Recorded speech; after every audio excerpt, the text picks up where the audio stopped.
This is from eBay. I don't know how you guys could tell the Timmy Toys ones, but that's okay. So we have another trooper just kind of holding his radio here. This guy. Maybe they copied a cowboy mold to make it a police officer mold or something. What's funny is we also have police officers directing traffic for the Army men, or giving a killer bass slap.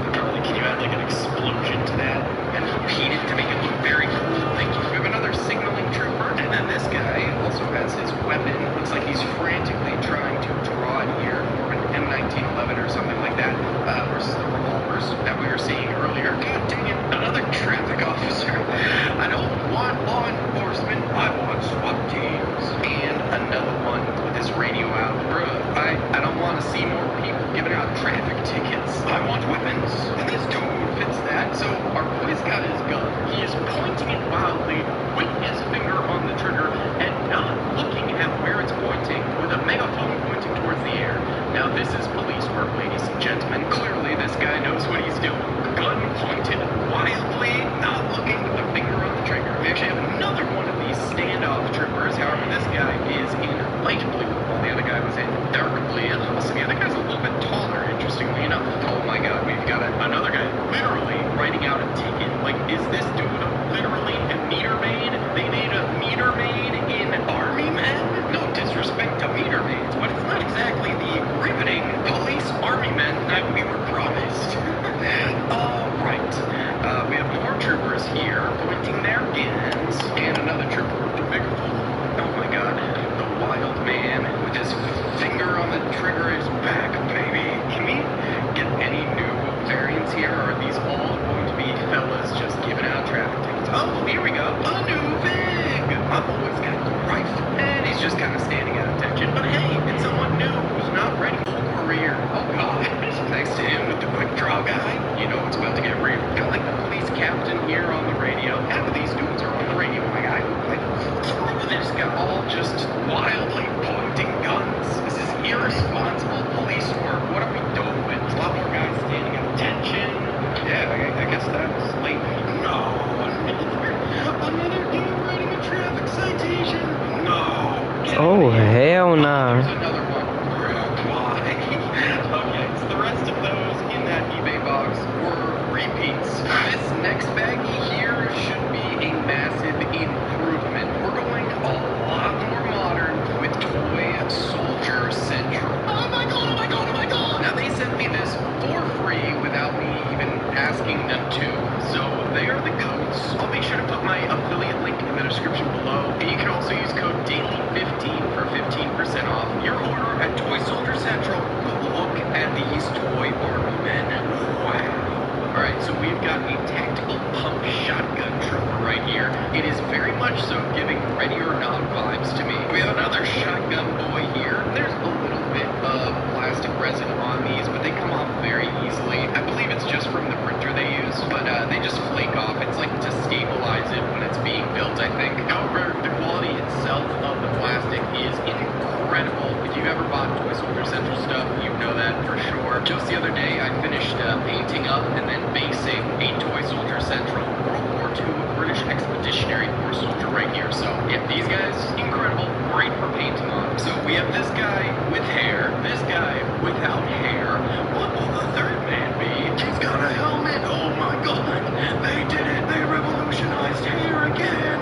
So this guy is actually freaking sweet looking. Look at this SWAT trooper. M4 all goggled up with that beautiful helmet, police vest. Well, he got a thicky dope. Some handcuffs in the back there. Glock as a sidearm. This is peak SWAT team Army men. I mean, impeccable. This is incredible. I dig this big time. Next, all right, we got a blicky soldier here with the pistol. Another bald man, all crouched down. We got GTA and Army men before GTA 6. Can you believe it? Police satchels in the front, but I do like the Glock trooper there. There we go. Gaming has literally saved me thousands of dollars from Hell nah. And if you're watching this video, I'm guessing you like Army Men. You can get the Army Men RTS for $1.07 on Instant Gaming. You can play the Metaphor Assaults for crazy money on Xbox Game Pass, PlayStation Network cards, and Nintendo eShop credits. Trust me, Instant Gaming is extremely safe and my favorite place to buy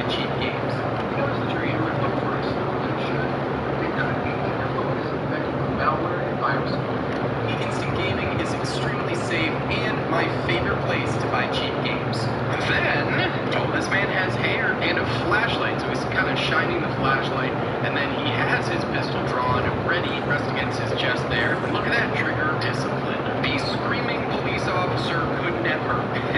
Man, these are just so detailed. I really dig these. Okay, we have another crouched block soldier here. This guy's got a hat on. All right, I need to let go of the hair. I'm obsessed with what hair they have. Well, that won't be a problem with this fella because we have another helmeted soldier here. And okay, this might be my favorite so far. Look at that. Again, you got a little bit of 3D printer residue, but yeah, just take an X-Acto knife or honestly a nail opening knife and you can just swipe it off very, very easily. It's not a problem. Yeah, this soldier walking with the M4, or is that an M16A4? I think it's an M16A4. That is peak Army Men SWAT trooper right there. Holy cow. Next up, we have a radio operative here. So he's calling something in. He's got his gun more in a relaxed position there. Looks great. What's nice about these is you get a lot of stances. They send you a lot of soldiers per order. We have another soldier walking with his gun raised right there. We definitely have to do a SWAT raid. I'll have to check and see if they have any like criminals or anything like that we can purchase. I know they have some Terrys because I did decorate some Terrys from our Modern Army video as well. But I wonder if they have any like street criminals or anything like that we can purchase. That'd be pretty sweet.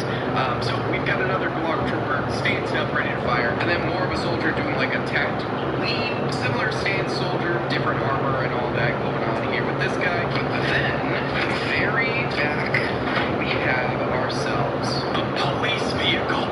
Heck yeah! So we do have to put the wheels on. Let me go ahead and do that real quick, but this looks promising. A little SWAT team SUV here. Approximately 10 hours later. Alright, it's the next morning and we accidentally moved to the table, but that's okay. This table has seen worse. Alright, so we have the cops SUV here. Really, really nice. Obviously, would look definitely a little bit better painted, but that's kind of obvious. I do really like this thing though. And of course, it's to scale with the figs, so you can go ahead and have them over the car hood, firing at bank robbers or what have you. Keep the peace, baby. Although they definitely do need a dude writing a speeding ticket. That would be the icing on the cake for the Toy Soldier Central SWAT team. Anyway, thank you to Toy Soldier Central for sending me these. By far my favorite so far. That is pretty goated. I also purchased some civilians, thinking they would be a lot more detailed. Oh, let's go. That looks so good. Trains, I'm pretty sure. So, like, you could have these people in a bank being robbed. But, yeah, these aren't really all that exciting, to be honest. Maybe we'll use them for an Army Men mock or diorama in the future. But for now, they're just kind of not exciting enough to show, in my opinion. But we do have our final big box here. Fragile must be Italian. So this on eBay was advertised as a Army Men police lot of vehicles, baby. And that does seem to be the case. So they're definitely a little bit dirty and dusty. First off, we have we can call it an ambulance, just kind of a rescue mobile. And we have like a little tiny British police department buggy, I'd say. These are a little busted. That's okay. I think a lot of them are pretty vintage. This is a plane lab for planes. Okay, sure. Oh, alright, we've got a police motorcycle. This is very dirty. I'm gonna burn my hands after touching these. The police copter. Oh, I think its rotors are busted because they're definitely supposed to be longer than that. This is just a yellow car. There we go. That one's kind of nice. Police motorcycle. That's actually kind of good looking. It stands up on its own as well, so that's nice. Okay. Oh, this one is giving birth. Okay. So this is a police van, and you got the back is open. I think there were supposed to be doors there, and then it was giving birth to like a police Humvee. All right. We have a fire truck here and another type of fire vehicle, I believe. But again, I think the ladder on the back is broken. All right. What's under the next layer? Yeah, baby. Army Men figs. Excellent. We can get away from the weird vehicles for a bit. Okay, hold on. They actually color coded these. That's green. And then this is also green. But these aren't police Army Men. These are standard Army Men.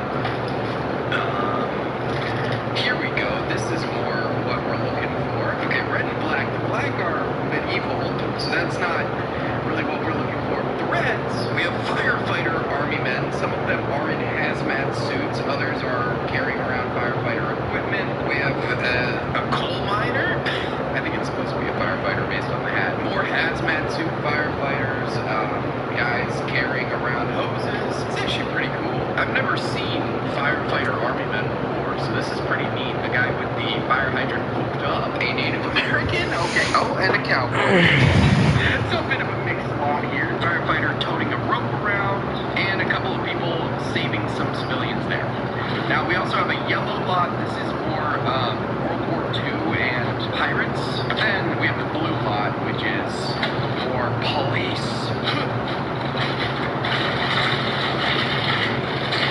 So there are more World War II Army men in here. That's not really what we're after. But then we do have more police Army men as well. And these guys are actually different from the blue ones we've seen before. We've got a guy pointing his pistol. We've got a guy with a gun. We've got a guy actually looking at where he's pointing his pistol. Okay, this one's kind of sick. M16A4 police Army men. And of course a fella on the radio, because you can never have too many fellas talking on the radio at once. We've got the kneeling Army man pistol soldier. The guy directing traffic again. Kneeling cop rifleman. Yeah. Oh god, we've got the cop with the beatdown stance again. So it seems like there are a few repeats in here that we've seen before, but there's definitely some new ones in here as well. These are actually pretty nice. And there we go. Guy writing a traffic ticket again. We cannot escape traffic tickets, boys. Wow. Well, this was a very chaotic video with a lot of variety in it, and that's what I love to see. For me personally, definitely the Toy Soldier Central were my goats. These were just impeccable. I really like these Army men. But probably the last few Army men were my close number 2. And the Timmy Toys ones were interesting. They're just a little lanky. Not my favorite. But wow, we went through a lot of SWAT team Army men today. Be sure to let me know in the comments which is your favorite. Also, if you haven't checked it out already, Army Men Blight of the Empire, my first book on Amazon now. If you have read it, please leave a review. It means the world to me. And go check it out. Link in the description if you haven't checked it out. Either way, guys, thanks so much for watching. Be sure to hit that like button. Subscribe. We're trying to hit 100K. I'll see you on the next one. Peace. Funny thing about that, everyone's always rushing speed. Me, I like to take my time. What the hell up, man?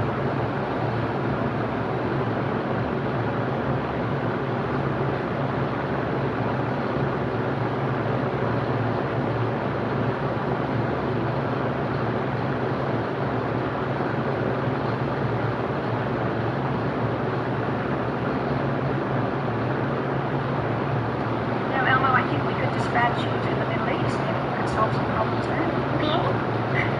Where's the Middle East? The art of puppetry is a very unique one. It requires the careful manipulation of inanimate objects to make them seem lifelike beyond mere human imagination. For those in the profession, complete mastery can only follow years of vigorous training and performances, with such displays of talent drawing enthusiasts from far and wide. You want to start us off? Sure. Where is don't do mother no, but don't do that, well, because you know, I know, yeah, and I don't agree with that. That's how it is.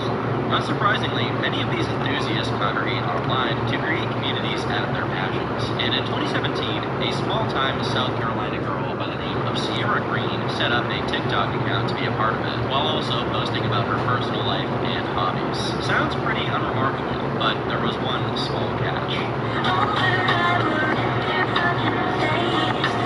What? The videos she posted were profusely unhinged, and the relationships that she formed with willing, and more often than not, unwilling individuals would eventually garner her notoriety all over the internet, culminating in 2025 with her complete disappearance from the internet amongst a flurry of allegations of inappropriate behavior. With all of this coming together to become, and this is Iciara the Furry. Early records of Iciara's time online are patchy. Her early TikTok and YouTube accounts were both removed from the platform, and she wouldn't become the subject of the internet's attention until around 2021. Her background, similarly, isn't too available, but in a few older videos, she has shared some of the more unique sides of herself. She's in her 20s, she's 5'1", she's taken, she's asexual, she claims to be autistic, and she was a child of fetal alcohol syndrome, or FAS for short. Children afflicted with FAS generally lack social skills too. They tend to get easily frustrated, thereby throwing temper tantrums very often. They exhibit symptoms of being overactive and are not able to sit in a place. FAS is the most serious manifestation of a spectrum of disorders that arise from alcohol intake during pregnancy. There are many symptoms that can present in children with this condition, but in this video, Sierra highlights the more behavioral aspects, and it wasn't too hard to see exactly why. From the start, Sierra's uploads probably drew raised eyebrows from those who discovered her content. Such content would often entail poorly timed lip syncs, some very weird choreographed dance routines, and trippy editing that really didn't possess any real purpose.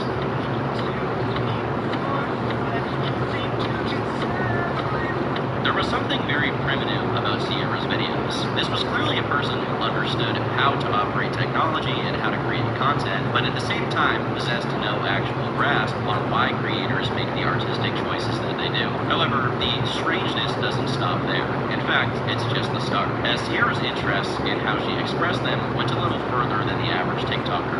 I want to kiss you. So hard, you'll never taste it.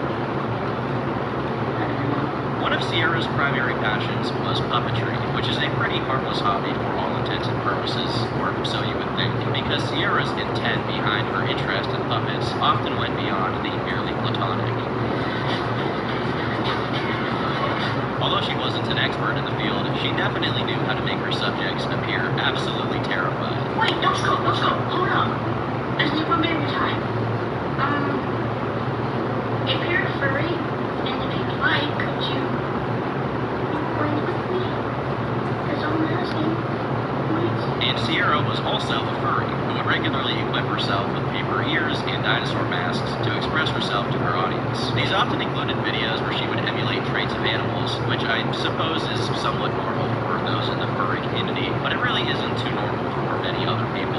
Yo, Pudgy, how you feel about people saying you sound like Yoshi? We're still not quite done yet, though, because given that she informed the world of her fetal alcohol syndrome, you can probably come to the reasonable conclusion that Sierra is terminally online. For her, this meant sharing practically every single aspect of her life with TikTok, including her friendships and relationships, which she handled with even greater levels of instability. She often sought out camaraderie with other men, who she would encounter on TikTok and cozy up to until they let her into their life. The honorary position that many of the people in her circle were given was that of the brother. Contrary to popular belief, this is not because they are blood relatives. Instead, it seems to be a reference to the fact that she would view you as someone who was always going to be there for her, which is a pretty demanding expectation. The problem was that she really didn't have much to offer in return to these people, so many of them ended up distancing themselves from her because she was just too much to handle, which would then cause her to crash out and ask what she did wrong. She would often tag these former friends and hope that sharing her story with confused onlookers would somehow feel like an authentic means of self-expression and pull them back to her. Unfortunately for Sierra, in practically every scenario, this did not work out. Because ever since she accepted me as her internet brother, she has done nothing but ping me non-stop, almost daily to weekly to monthly for 2 years. So I kindly asked her to stop pinging me so much. And she would always bring up a bunch of excuses, like how much she wants to express her love and saying that her disability was a problem, even though it wasn't. I want to move on from this, but she still doesn't. Her overly clingy nature, combined with her strange personality, made it hard for her to keep any of the people that she wanted the attention of in her life, often pushing them away. This meant that for the first of her few years on TikTok, she mostly existed in her own little world, attracting a little bit of attention, but nothing that would make her remotely memorable. However, that was all about to change, as Sierra was about to go mainstream. You see, Sierra would run through multiple men before settling on someone who didn't seem particularly understanding of her advances, but at the same time, he didn't try to actively push her away like others had. This man is an instrument.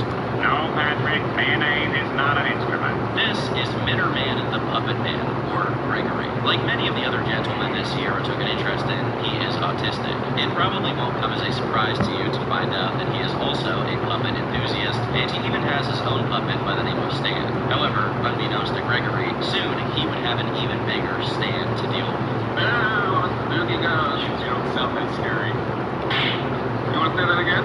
Given their shared interest in puppets, Mitterman first encountered Sierra around the late 2010s, even doing duets with her a few times on TikTok. Of course I love him. He's the cutest puppet in the world. Somebody who loves me. Yes, I love him too. I'm his favorite, and he's my favorite. Sierra appeared to be equally interested in Greg as she was in his puppet, even staging some sort of romantic imposition onto both.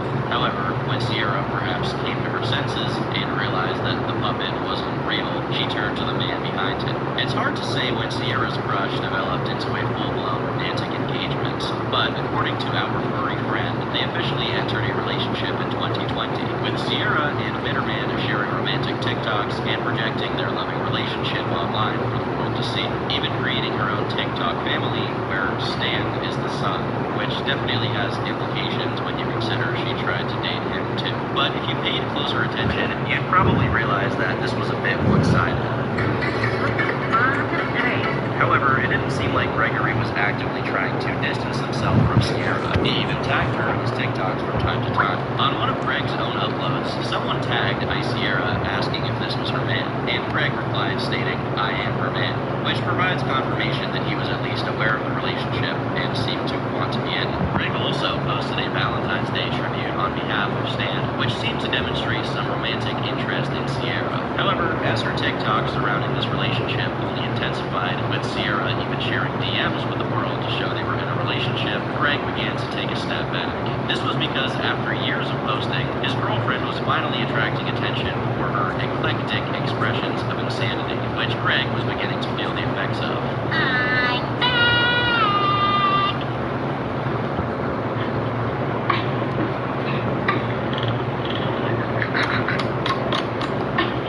Now, Sierra could have managed this by decreasing the volume of her own posts and giving him her attention instead, but that would have been too sensible. Greg would ask if they could return to being friends in light of all of this attention, but Sierra just said no.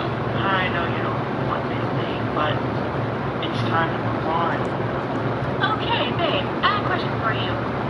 Since you've been doing a lot of TikTok videos, can you please give me attention, please? Sierra Green was the type of creator that drew people in because they were completely bewildered by the content that she uploaded. Even if we set aside the unhinged part of her posting, there was material that would make you question whether this person was even real. Get this. At least I made mine instead of having to spend my own money on it. By 2021, she was beginning to develop this strange cult following of fan pages, some of them being outwardly ironic, and others blurring the line a little. What do you think? Now stop and let your homeboy hit it. The viewers had discovered a treasure trove with Sierra Green, a person so lacking in self-awareness, yet also being so willing to put practically all of that ignorance on display, even the parts that people probably wouldn't want to see. It seemed virtually beyond belief that a person like her immediately, especially given the communities that she identified with. One of her more public spats was with the LGBT community. Despite the fact that she herself identified as an asexual furry, it seems that the thought of same-sex marriage was one step too far for her, as she very eloquently declared it weird. I don't support LGBTQ because it's wrong and very weird. Seeing people with all those flags hanging on the wall, gay, trans, whatever, it's just not right, dude. Everybody needs to be equal. Everyone needs to be in their own way. I was born straight and I am proud to be straight. These people just choose to be who they really want to be. They're not born that way. They can't be born that way. To be fair to her, she is from a small town in South Carolina, and those communities tend to trend more conservative than the rest of the country. But what's more interesting to me is that her position seemed at odds with how she understood herself. And eventually, after persistent arguments with the community, which seemed to point out this contradiction, she changed her mind and decided she was no longer homophobic. In spite of all of this happening, allegations surrounding her character continued to offer themselves up on a silver platter. And because Sierra had a very visceral reaction to being compared to homophobes, racists, or the baby, it only encouraged people to persist further. Who is that baby? I do not look nothing like whoever that person is. I'm done. I'm so done. I'm done. Given how obsessive she was over trying to control those in her life, and even the narrative surrounding her, it seemed strange that she possessed practically no self-control whatsoever.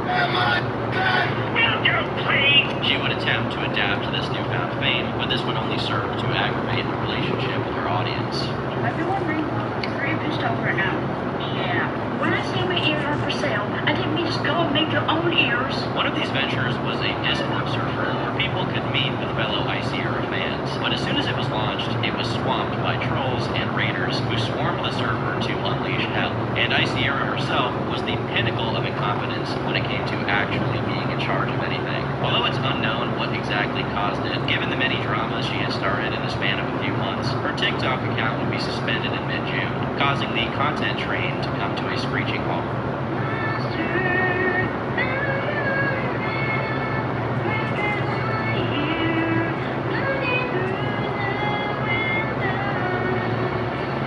Icy Era hadn't taken the news well either, as reports began to make the rounds suggesting that she had tragically died shortly after. And because there were some websites that made the same claim, as well as a few articles, and the fact there was radio silence since her ban, which for everyone who knew her seemed pretty out of character, tributes began to flood in from those who mourned her, and the content that she had blessed the TikTok.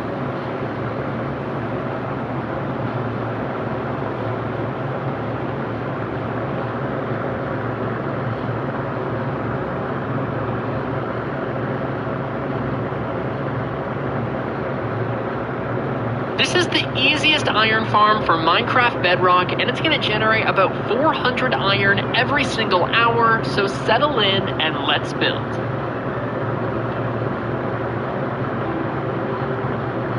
Alright, the first thing you want to do is make sure that this farm is at least 150 blocks away from all other villages, villager breeders, villager trading halls, other iron farm.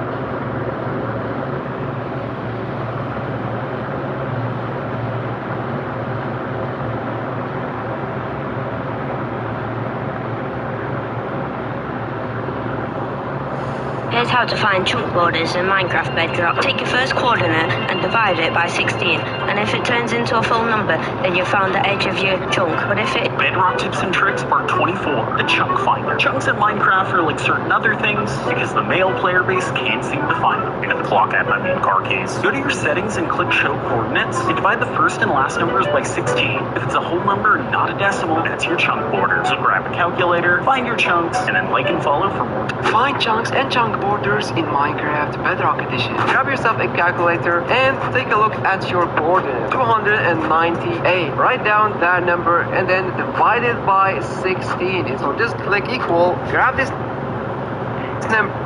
I'm not doing all that.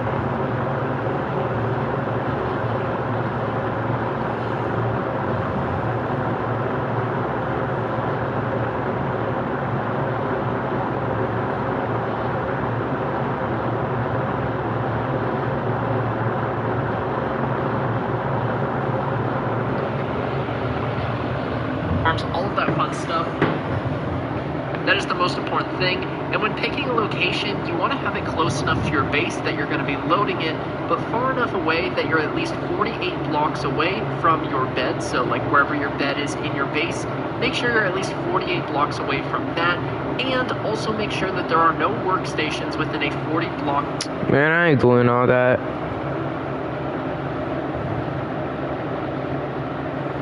What's up guys, Jason here. In this video I'm going to be teaching you how to make a simple and efficient Minecraft Bedrock iron farm. This iron farm works on all platforms of Minecraft Bedrock Edition.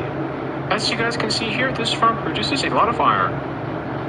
For this farm you'll need 2 chests, 25 glass blocks, 3 signs, 1 water bucket, 1 lava bucket, 1 hopper, 10 ladders, 20 workstations, 1 stack and 31 leaves. By the way, you can get leaves by mining them with shears.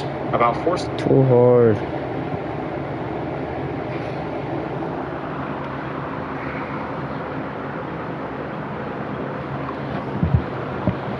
What up, bro?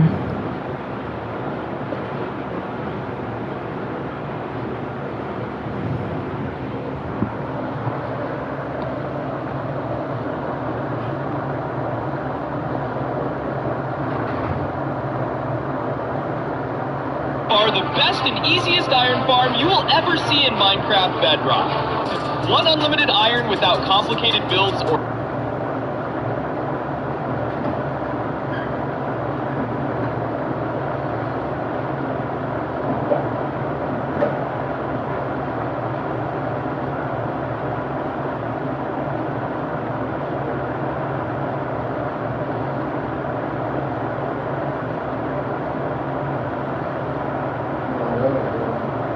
expensive materials? Then this farm is the best choice for you. This iron farm is cheap, fast to build, and works perfectly. And we are going to build it in just 5 minutes. Here are the materials you need to build this farm. These 3 sand blocks and the fences are crucial for the first step because we will use them to find the perfect location for the farm. The beds can be any color you want. It does not matter at all. For job sites, you can use several different options, but barrels and fletching tables are always recommended because they are cheap and easy to craft. Before we start, please make sure to watch the video carefully and do not skip ahead. Skipping steps can cause mistakes or issues later. The entire video is fully scripted to be easy to understand and simple to follow. First, you need to make sure the location where you are building the farm is far enough from any villages. The actual requirement is 96 blocks, but to avoid any mistakes, I highly recommend moving at least 128 blocks away. Next, go to the nearest village you know and trap 2 villagers in a boat. Yeah, I'm not doing all that.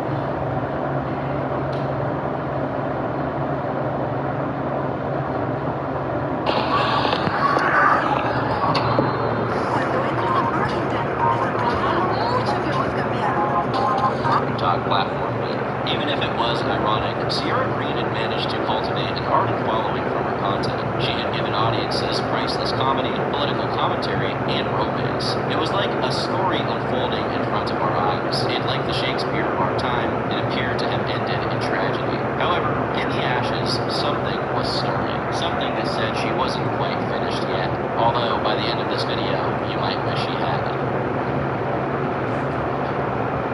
It turns out that Iciera was very much alive, and that she had plenty more plans for her public profile. But her main problem over the next few years was a power struggle with TikTok to establish herself as an online presence again, with many of her rebooted TikTok accounts being deleted as soon as they were created. During this time, a lot of people couldn't really keep up with the new accounts, and a lot of them forgot about her existence altogether, almost like she was dead. This left her to often post updates on her remaining social media, which mainly consisted of her YouTube channel, where she would attempt to emulate the success she had found on TikTok with YouTube Shorts. Before her ban, she had actually used this channel for musical projects and as a content dump for other miscellaneous stuff. But after being kicked off TikTok, she would begin to post music more frequently, including classics like my intro song, Dance to Forget, and my personal favorite, the McDonald's rap. Any content that was uploaded here was just as characteristically unstable as we've come to expect. But you may have noticed that someone is missing from many of these videos, our beloved Greg. I want enough to give myself my own tone bath anyhow. She had posted one YouTube short that had to do with him, and she possibly posted more content onto deleted TikTok accounts, but her interests as a whole seemed to pivot back towards the more fictional and parasocial. It seems there was trouble in paradise. But if there was, we could always count on Sierra to share exactly what it was. And in August, while struggling to hold down a TikTok account, she posted another music video on YouTube addressing her relationship, seamlessly marrying the personal and creative in a way that only Sierra could do, with the title being I'm Not a Pedo.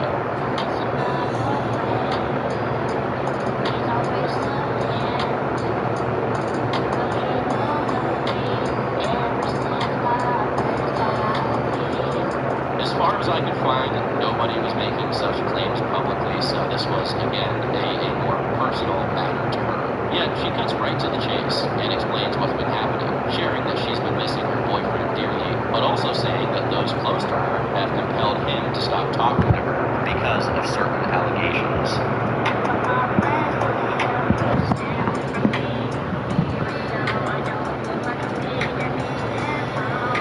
Now, as I already said, at this point in time, there was no evidence that she had been doing anything inappropriate. Although it's not the wisest to be friends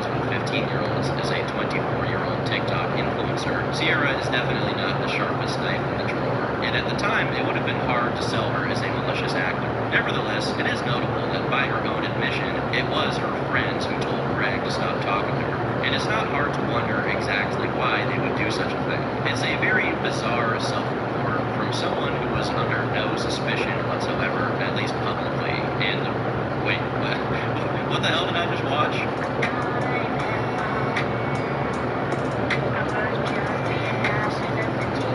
When Iciara walks into the room, Colleen Ballinger gulps, R. Kelly tenses up, and P. Diddy shivers. This is what everyone talks about when they talk about the response to end all responses. When I talk about lack of self-awareness, this is what I'm referring to. On one hand, there is just no way that she actually thought this was a good idea. On the other, details of the world, when many of them weren't even aware, but also in the form of a song that's attempting to address potentially sensitive details. I just have so many questions that I don't think I'll ever be able to answer, and audience members did as well. If this isn't satire, then what is it? I think we could stop the video here and be done for the day, but she had so much more to say. She was motivated to make sure that this wasn't the last thing she would be remembered for, and although there aren't any major plot developments in the next couple of years, Sierra's content continues in a similar vein to the previous videos, although it did draw in less drama during this time. Hi, Cat. Hi. It's been so long since I've seen you. I miss you. Her life as an internet nomad would persist for another few years, and although she wasn't entirely forgotten about, it did become very difficult for anyone to keep up with her, with many of her frequent followers having to go to her comment section to ask for the username of her newest account. Eventually, this cycle would be broken at the end of 2023 with the creation of an account that goes by the name of Mika Love Iciara. I have all this power in my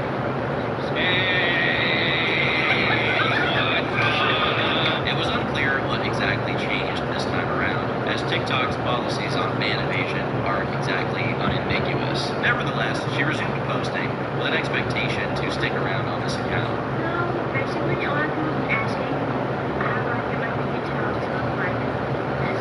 Well, basically, I'm very cool like that. Her content itself hadn't really changed much. The videos tended to focus more on art and animation, but nevertheless, it was still very much her own.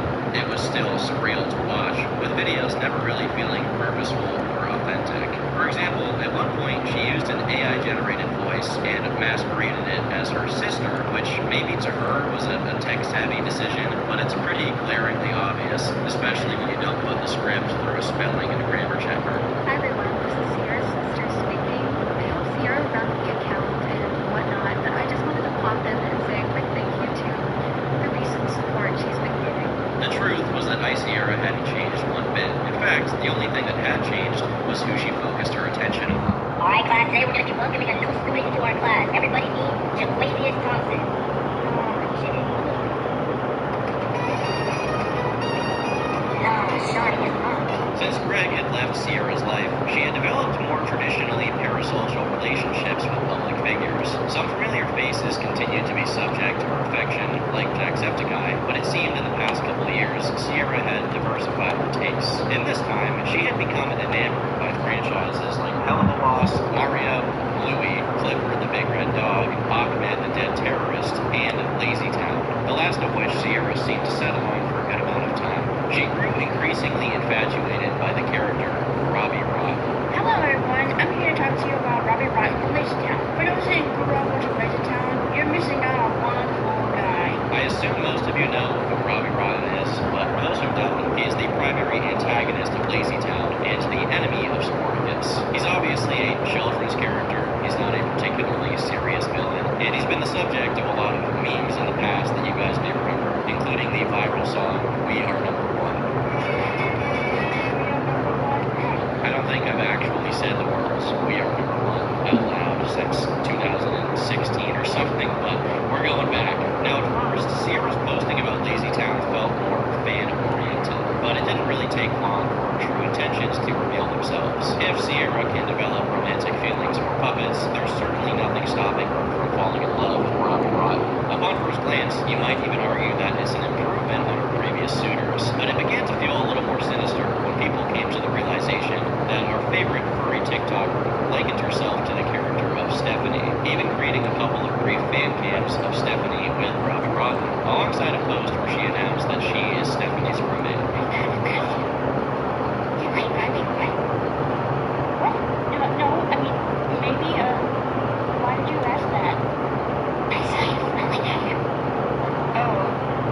saw that. But Sarah, do you like him? Like me? He's kind of a jerk. He may be a jerk, but he has a big heart. Stephanie is canonically a child. Lazy Town is a show made for children, and despite announcing that her new account would be 18 plus a few months prior, Sierra announced that she will be creating a TV pilot for a show called Broken Friendship, where the main narrative concerned her and Robbie Rotten's relationship. This show would apparently feature Sierra, Robbie, and other voice actors, although when the various parts went live, the only voice that was present was by Sierra. It's been a while since Robbie talked. Ever since he learned about our friendship, I felt so hurt that he didn't want to do it anymore. Ever since then, I miss him. This only becomes weirder a few months later when Sierra begins to cosplay as Stephanie, a move that can only be described as foreshadowing, but we'll return to that in a bit.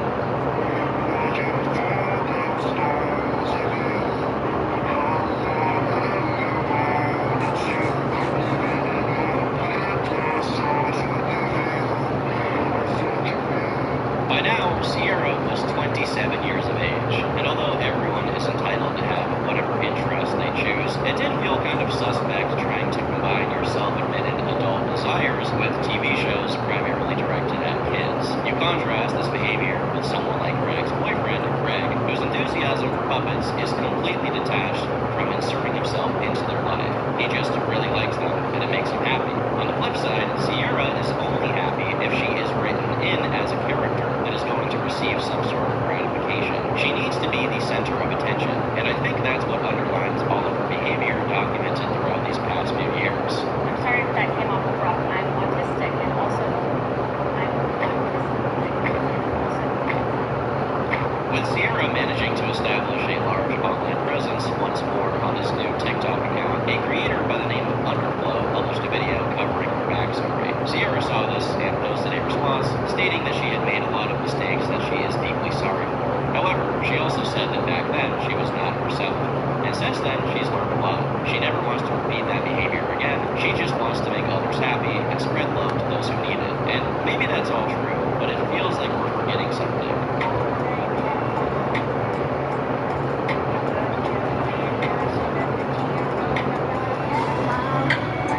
I don't think I've really emphasized how insane that video is, when, as far as we know, Sierra was privately confronted over allegations that she had spoken inappropriately to someone underage. Allegations that, by her own admission, put her relationship with the love of her life in jeopardy. Her response is to make a minute-long song, pushing this information out into the public as if that would make anyone more comfortable with her being around. To Sierra, everything is this sort of TV show to be written and performed, sometimes with a musical number. Sierra Green can be whoever she wishes, with no boundaries whatsoever, no matter what the consequences might be, despite the fact that such behavior might not be remotely acceptable in society. Sierra felt like someone disturbingly lost within the fantasies that she created, to the point where the reality of the world around her didn't even matter.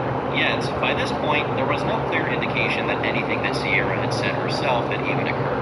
It was undeniable that she was weird and possessed some strange habits, but her lack of sophistication seemed to render her a rather unthreatening person. It had been a while, and maybe she was telling the truth, that she had actually changed. Yet, come the end of 2024, this image would be completely broken.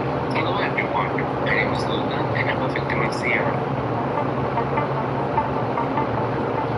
Sierra's videos didn't stray far from the themes we've already touched on during her existence on this account, and outside of her past suspicious behavior, there was no indication that anything was amiss. You have Jacksepticeye appearing in Robbie Rotten's lair, Rick and Morty watching Jacksepticeye, and My Little Pony's Twilight Sparkle in Hell of a Boss. This was around the time that videos on her would begin to snowball as well, with creators covering her peculiar behavior and sordid past. And like I said, sometimes she would duet these people that would make prayers and stuff, and she'd be like, oh, I pray for them to come back. And then sometimes she'd make entire videos acting like she's this person's boyfriend whenever they've already been trying to cut them off and blocking them on everything for years. However, at the end of November 2024, Sierra hopped on TikTok to share the sad news that her mother had passed away. Hi everyone, so I got news that my mom passed away last night, and she lived a good long life. I'm proud of her. She lived a good long life, raising me and raising my sister.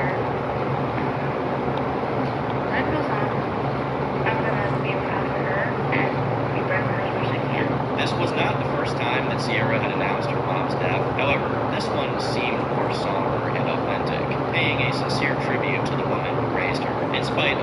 from such news, Sierra commits to her best work every day, perhaps demonstrating some form of growth and understanding. The only question that remained was, what did Sierra's best look like?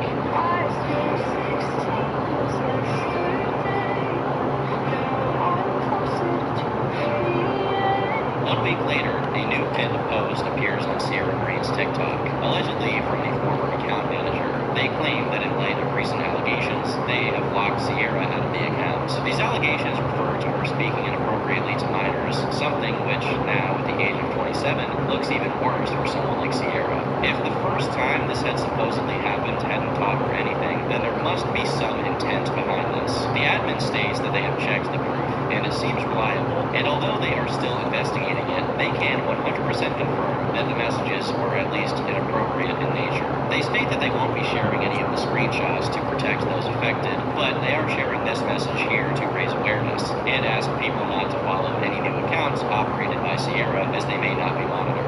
Although it's certainly believable behavior from a person who is capable of posting content like this, it does raise a few questions. First of all, why does someone like Sierra have a TikTok account manager? Although there are a few explanations, the most plausible one here seems to be that it might have been to circumvent her previous bans. You could argue that this was still a form of ban evasion, but it seems to have worked if that was the case. Now, regarding the content and allegations themselves, although it's fair to not share the identity of any of these people with the public, especially if they're underage, it seems a bit strange to not go into specifics and leave it mostly to the audience's imagination. Sierra has repeatedly claimed to be asexual, and although she may just be lying, to not share any details at all seems like it leaves more questions than answers. This is a person who was falsely reported to have died, and although I've never found the original source of these rumors, could this be just another strange trick from Sierra to grab attention? It certainly seems like a step up if it is, given that it's one that can ruin your reputation. I mean, faking pedophile allegations against yourself is definitely one way to get eyes on you. Now, Sierra would not make a sequel to her previous response to such allegations. There was no new song. Instead, she posted on her 4th YouTube account, Sierra Green Videos 4, uploading a masked singer edit of Sherlock Hound. In the comment section, someone would bring this up, asking what exactly had happened, but Sierra declines to comment, saying that it's a long story, but she has a new account called Jacksepticeye Fangirl. If this account had any activity, it was quickly shut down, and over the next few months, there were no further updates outside of other creators who couldn't help being reeled in by the insanity. I mean, yeah, that's all we had. All of our comments were shut off after that, so we can't communicate with each other. She hasn't shown up at all on any social media yet, and I guess I'll update you whenever we hear about it next. Despite posting that the investigation was ongoing, the account posted no further updates, falling inactive for the new year, leaving the account and Sierra's fate shrouded in mystery. After further bans, Sierra would return once more with an account by the name of Mika the Raptor Fox. On this short-lived account, she would continue to upload content pledging her dedication to Robbie Rotten, with a parody account pretending to be Robbie Rotten even being set up to take the piss out of Sierra in light of the claims against her.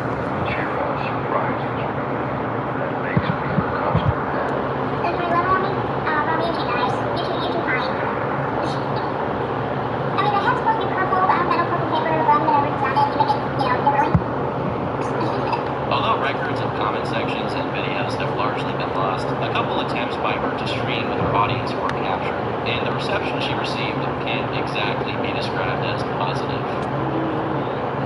This one, I like talking to minors because they're up. Oh, stop touching the headroom. Okay.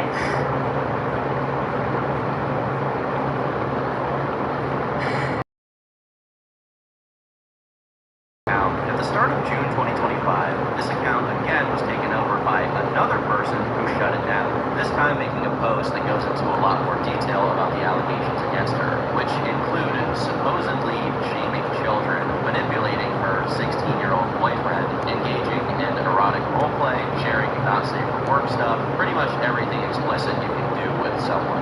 This seems a lot more serious than anyone could have ever thought. And a couple of days later, an account by the name of Luca uploaded a video to YouTube documenting all of her violations against himself, his sister, and many others, accompanied with supplemental commentary. well known her since we were 13, and she has done nothing but use us for her own personal needs.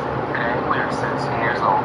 We will be here to address the numerous allegations concerning most of them without proof evidence. There is a litany of documentation on display, including DMs, audio recordings, videos, pretty much every conceivable piece of evidence that could be organized against her. Given how little subtlety Sierra appears to possess, it's almost shocking that she wasn't called out sooner. She basically told me she could be my mom, and look at us now. She used this small role first to make me be a daughter.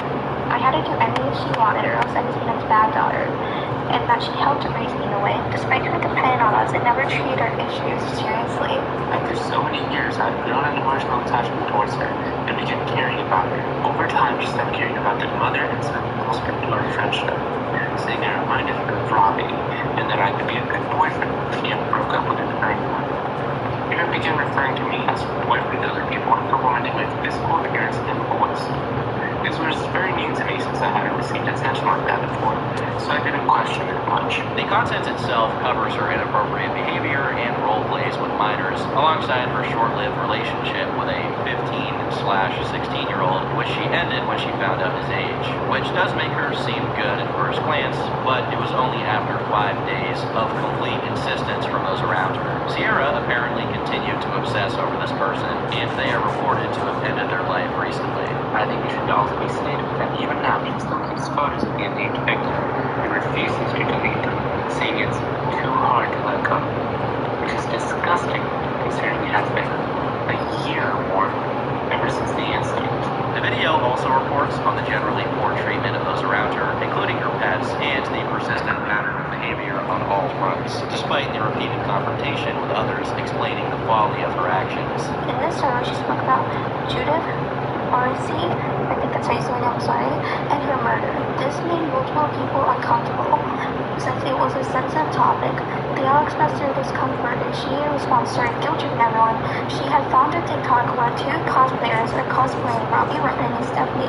She then received a roleplay, her finding Robin cheating on her, and began to use real photos from the show, or behind the scenes of the show, with the 2 actors saying that they had done gross things. We can see she is aware of what she's doing by calling out Robbie as a pedophile, yet when being told how weird this all was, she insisted it was fine because it was only a roleplay. Needless to say, this is not a person who has done a handful of bad things, realized it, learned their lesson, and not repeated it. Instead, this is a person who seems to be very much aware of the awful things that they're doing, and continues to do them for their own satisfaction, only playing the victim when they're finally confronted. They're gonna regret it. What? What? They're gonna regret it. Ever doing that. What are you gonna do now? Nothing, I'm just saying they're gonna regret it. They're gonna come crawling right back to me. What stands out to me about this video is just how actively malicious Sierra seems to be in her actions. We're going to delve into the mentality behind it soon enough, but on the surface, she just seems to love controlling people. She loves people who don't stand up to her. This isn't merely delayed mental age. She is aware of her authority and is actively targeting a certain kind of person. Her is known for talking to multiple minors and calling them her friends. And they're over there, girls are telling me, oh, you shouldn't be hanging out with teenagers anyway. Like, I have one adult friend on Discord, and that's... Luca's video also makes mention of another person called Nicholas McGuire, who was, going off historical records, the one person who seemed to simp for Sierra, despite her regularly appearing disinterested in his advances. Look, haters, if you do not like Sierra's content, then why follow her? Why follow her? Because haters don't like Sierra's content about women. Y'all so. Evidence is shared that he has also made disturbing advances onto underage individuals, with links to other pieces of evidence, although these seem to be removed now. In conclusion, Sierra's a grown 29-year-old woman who shouldn't be pampered and maybe just because she's autistic. She's aware of her behaviors due to everyone telling her how wrong she is. Maybe she herself has admitted that she knows she's wrong, but she still does not want to own up to her mistakes. If there was any doubt before, there was very little doubt left now. This was a person who shouldn't be anywhere near the internet, and Since that video, there has been radio silence from Sierra, who, for the time being, has realized her time is up. With all of that said, it wouldn't surprise me if she attempted a return in the future given her past record. These are the actions of a person who doesn't know when they're finished. I don't recommend you harass them or getting involved with her or anyone else, including especially a minor. To share this is very waivers for claim. As a rather depressing end to what could have been a much more lighthearted story, but it's one that needed to be told so her behavior could be brought to a halt. Unfortunately, sometimes the signs are right in front of us.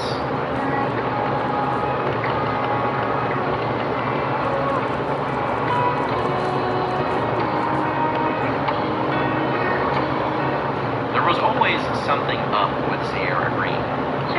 Ammonia is an illness. My mom died from a bad illness of ammonia. It's a kind of strangeness that can reflect a lot of character traits, and it's kind of hard to draw a conclusion from a snapshot of the person.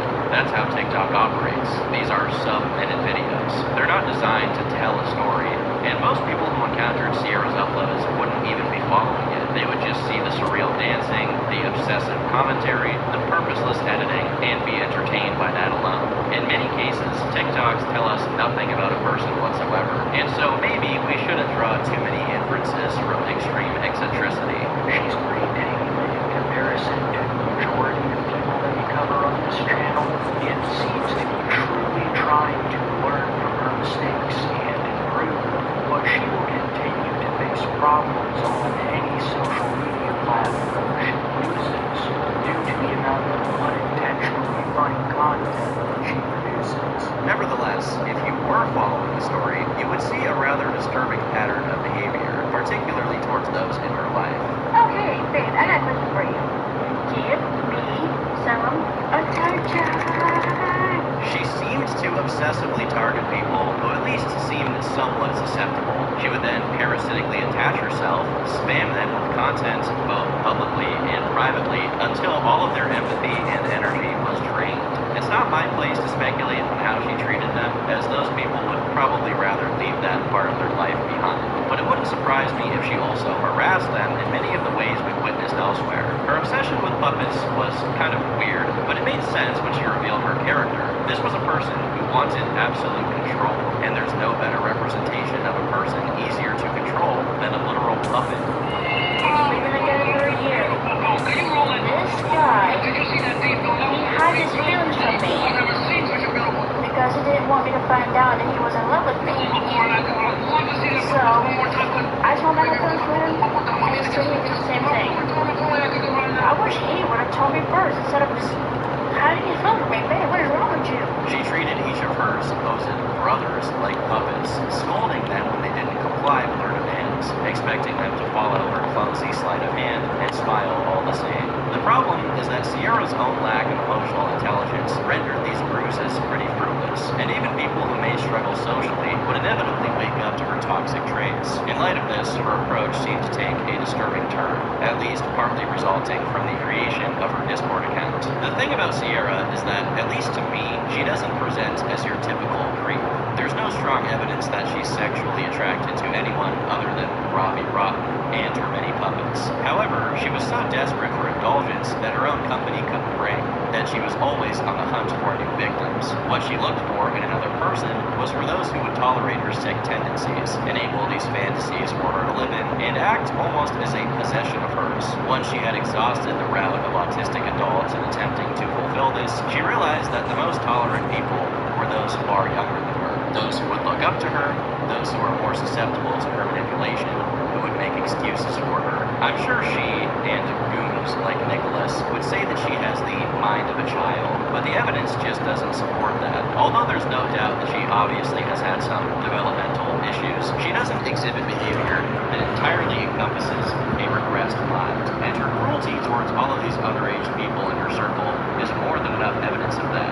She would regularly hold her position as an adult over them. She spoke down to them, placed herself in a matriarchal position, offered the benefits of knowing an adult, while imposing her will and power over those people. This isn't someone who was too immature to really understand what they were doing. This is a person who was very much aware and disregarded the potential harm that it could have for the sake of her own benefit. You compare this to many of the brothers that came before her, and you see how stark it is. This is the difference between possessing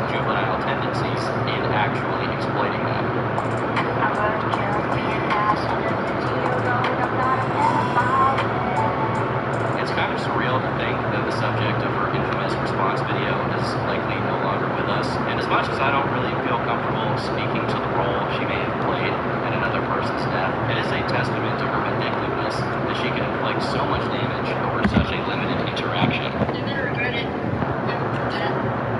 Tell you what, no, see, you're gonna regret it. You're gonna come crawling right back to me. I've covered a lot of messed up people on this channel, and I'm not going to pretend as if I'm some kind of authority figure. Ultimately, what I make is entertainment, okay? They're YouTube videos and not the police. But there is no doubt that many of these people do deserve to be held accountable for their actions, just not by me. But in a lot of cases, you can see how someone went down a dark path, and how there may even be a way back for them.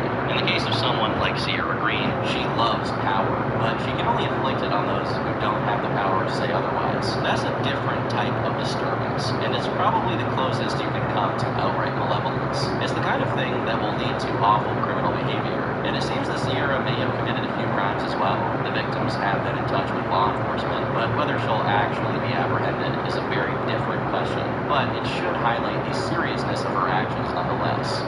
In my life, save my name, got some bullets in my life. Change my ways, now I'm headed to the door. Bang, bang, bang, no haters. Save my name. It's weird when you think of all the people that are covered online that this is the prototype of evil. Watching some of her videos, it's easy to forget who you're dealing with. Most of this video is funny, and that's what makes this contrast so horrifying, that this could be anyone. A lot of people thought this was the kind of person who wouldn't hide anything, but she was hiding far more than most, no matter how poorly she concealed it. I mean, I understand. I made a mistake. I understand that, but like, come on, it's not that big of a deal. One of the small details that really stood out to me was how freely she seemed to speak when she didn't realize she was being recorded. It definitely contrasts a lot with her more deliberate speech on TikTok, and it can make you wonder, was the entire persona a lie? Ammonia is an illness. My mom died from the bad illness of ammonia. You cannot drink ammonia. It happened in the lungs, and she died from it. Get that through your head. Ammonia is not a drink. It's an illness. A lung disease. Evil does not know an intelligence level. The higher profile cases of serial killers and other notorious criminals demonstrate many forms of high functioning, but evil people can also be really stupid, and we often don't hear about them because it's so common. If anything, intelligent evil is about not being found out, and our learning of someone is due to a blunder that a smarter person wouldn't have made. In the case of Sierra Green, she presented herself as so naive that nobody really deemed her as much of a threat, not realizing that sometimes those people are the most dangerous. Run! Run! Hit this! Run! These are people whose character deficiencies are ingrained. They lack the self-awareness to have that reckoning. And without serious intervention, they will not want to change or grow. They will only want to return to that realm of power, regardless of the cost. That's why, in some way, we will almost certainly see her return, because this is the closest to power that she has probably ever experienced. We don't know what that will look like. We may not even know it's her, but eventually, she will reveal herself through her motives, and the best anyone can do is shine a light on it. Sierra was never meant to be an influential figure in any community. She was meant to be someone who could hold down a perfectly unexceptional job and would spend her free time watching Hazbin Hotel, writing fanfics of herself with Robbie Rotten, and making out with puppets in dimly lit rooms, far away from the eye of civil society. But it's 2025. The internet has given the power to the user on the people they make famous, which presents its own cultural dilemma. Sometimes there's charm in the unlikely hero, who on paper may not have much going on for them except for their own self-belief, particularly when their content is so transcendental of anything we really understand. Yet, the threat of what we don't understand is that we don't really know what it means. It can be positive, but it can also be very, very negative. And you can only really look at the bigger picture once it's all happened. Should Jeffrey sleep with me tonight, or should he stay in Twitter? That was definitely the case for Sierra Green, a person whose sickness is easy to see with the power of hindsight, a creator whose pattern of behavior was accented through her disturbed and possessive videos, but was almost too hilariously inept in the moment to be taken seriously. But a clown who's committed a crime is still a criminal, and Sierra is no exception to this rule. Okay, babe, I got a question for you. Give me some attention. To her, all of those in her life were merely marionettes in her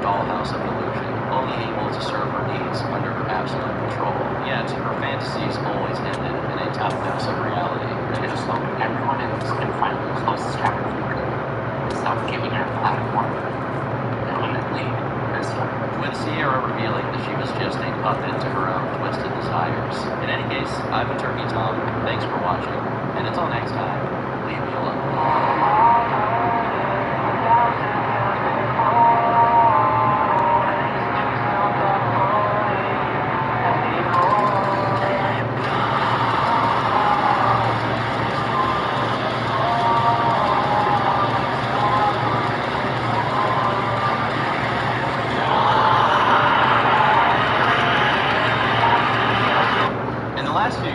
TikTok has easily become the most popular social media website in the world. Whether you're looking for videos of girls dancing, can't imagine why people are looking for that, a YouTuber posting clips of their own content, or an actual celebrity, it's easily become the main hub of the attention economy. But with that attention being so easy to access, this also allowed some rather unorthodox people to rise to popularity. One such creator is Tofia Chu, a name that's impossible to avoid if you're invested in strange internet happenings. I've already covered her once, but there's been some interesting developments in the lore since then. So today, I'm going to give a bit of a history lesson on this peculiar figure, and also dive into what's happened recently.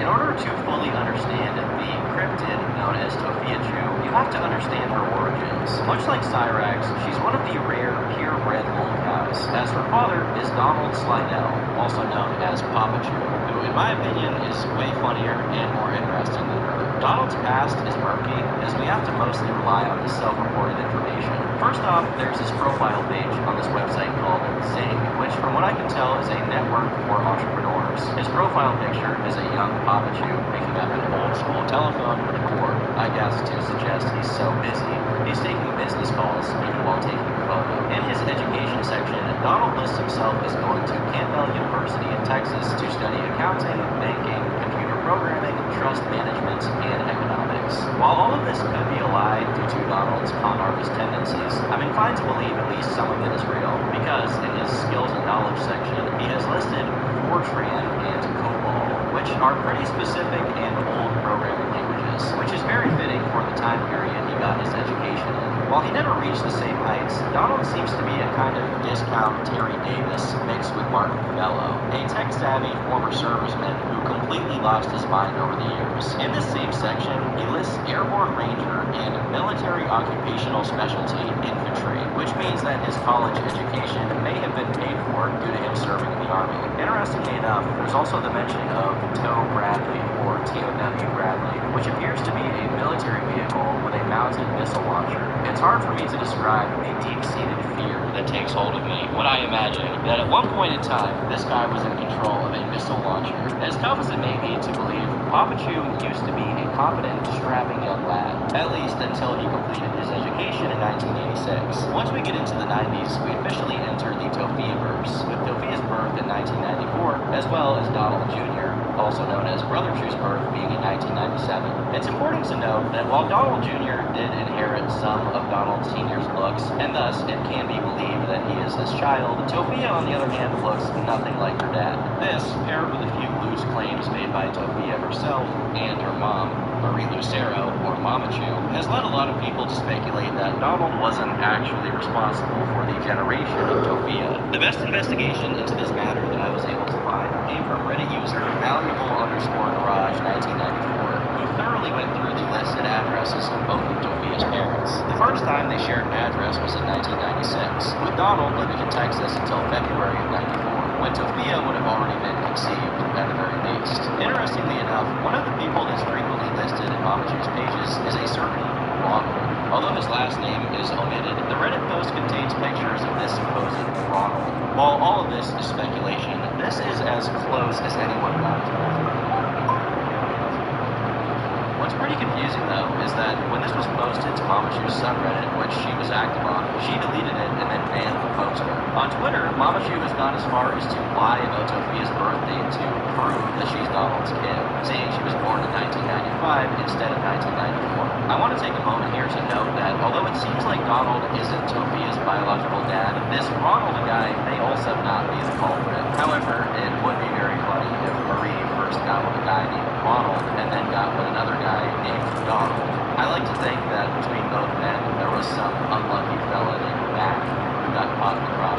But regardless of whatever happened there, soon after the birth of Tophia, we have possibly the first ever instance of Papa Chew committing criminal acts. While I haven't found this anywhere else online, a KF user has provided records of Papa Chew being charged with inflicting great bodily harm on a household member, in this case, Marie Lucero. Within a month of this charge, Papa Chew filed to dismiss the case, and there doesn't seem to be any more records of anything happening until the early 2000s, when another TV charge is raised by Papa Chew. While this charge came in 2002, there was also a 2001 felony TV charge that apparently was filed by a police officer on the behalf of Papa Chew, but ultimately it seems that both of them were dismissed. These were soon followed by child support proceedings, which apparently concluded in Donald being sentenced to pay nearly $80,000 to Marie. Although this document also mentions the foreclosure and sale of a home, so it may only pertain to that. At least at the time, it seems Papa Chew and Mama Chew were separated, which honestly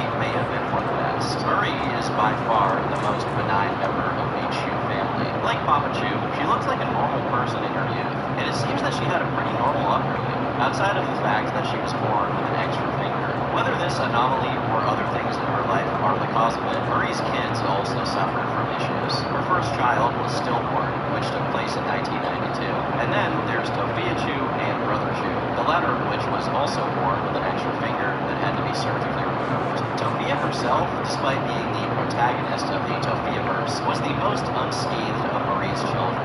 And if you see pictures of her when she was a little kid, she actually looks completely normal. I compared her to Cyrax earlier, but unlike Cyrax, she clearly doesn't suffer from any kind of disability. What was messed up, though, was her upbringing. Besides probably having to witness Papa Chew assaulting Mama Chew every once in a while, in a now-deleted live stream that has been immortalized by a KF post, she said, "My dad forced me to read business books, and he told me I had to know about every rich person. He would ask us who's the world's richest. It was obsessive. My brother's really good at electronics, so what he would do is flip-flop. He would say, while your brother is going to work on computers, you have to do stocks. My dad used to force us to stand in the background while he talked about the government and posted on YouTube. My dad was not on his medication, and on top of that, he was taking testosterone pills. And if you know anything about that, that was making it worse. My dad's not a horrible person, mind you. When he's on his medication, he's fine.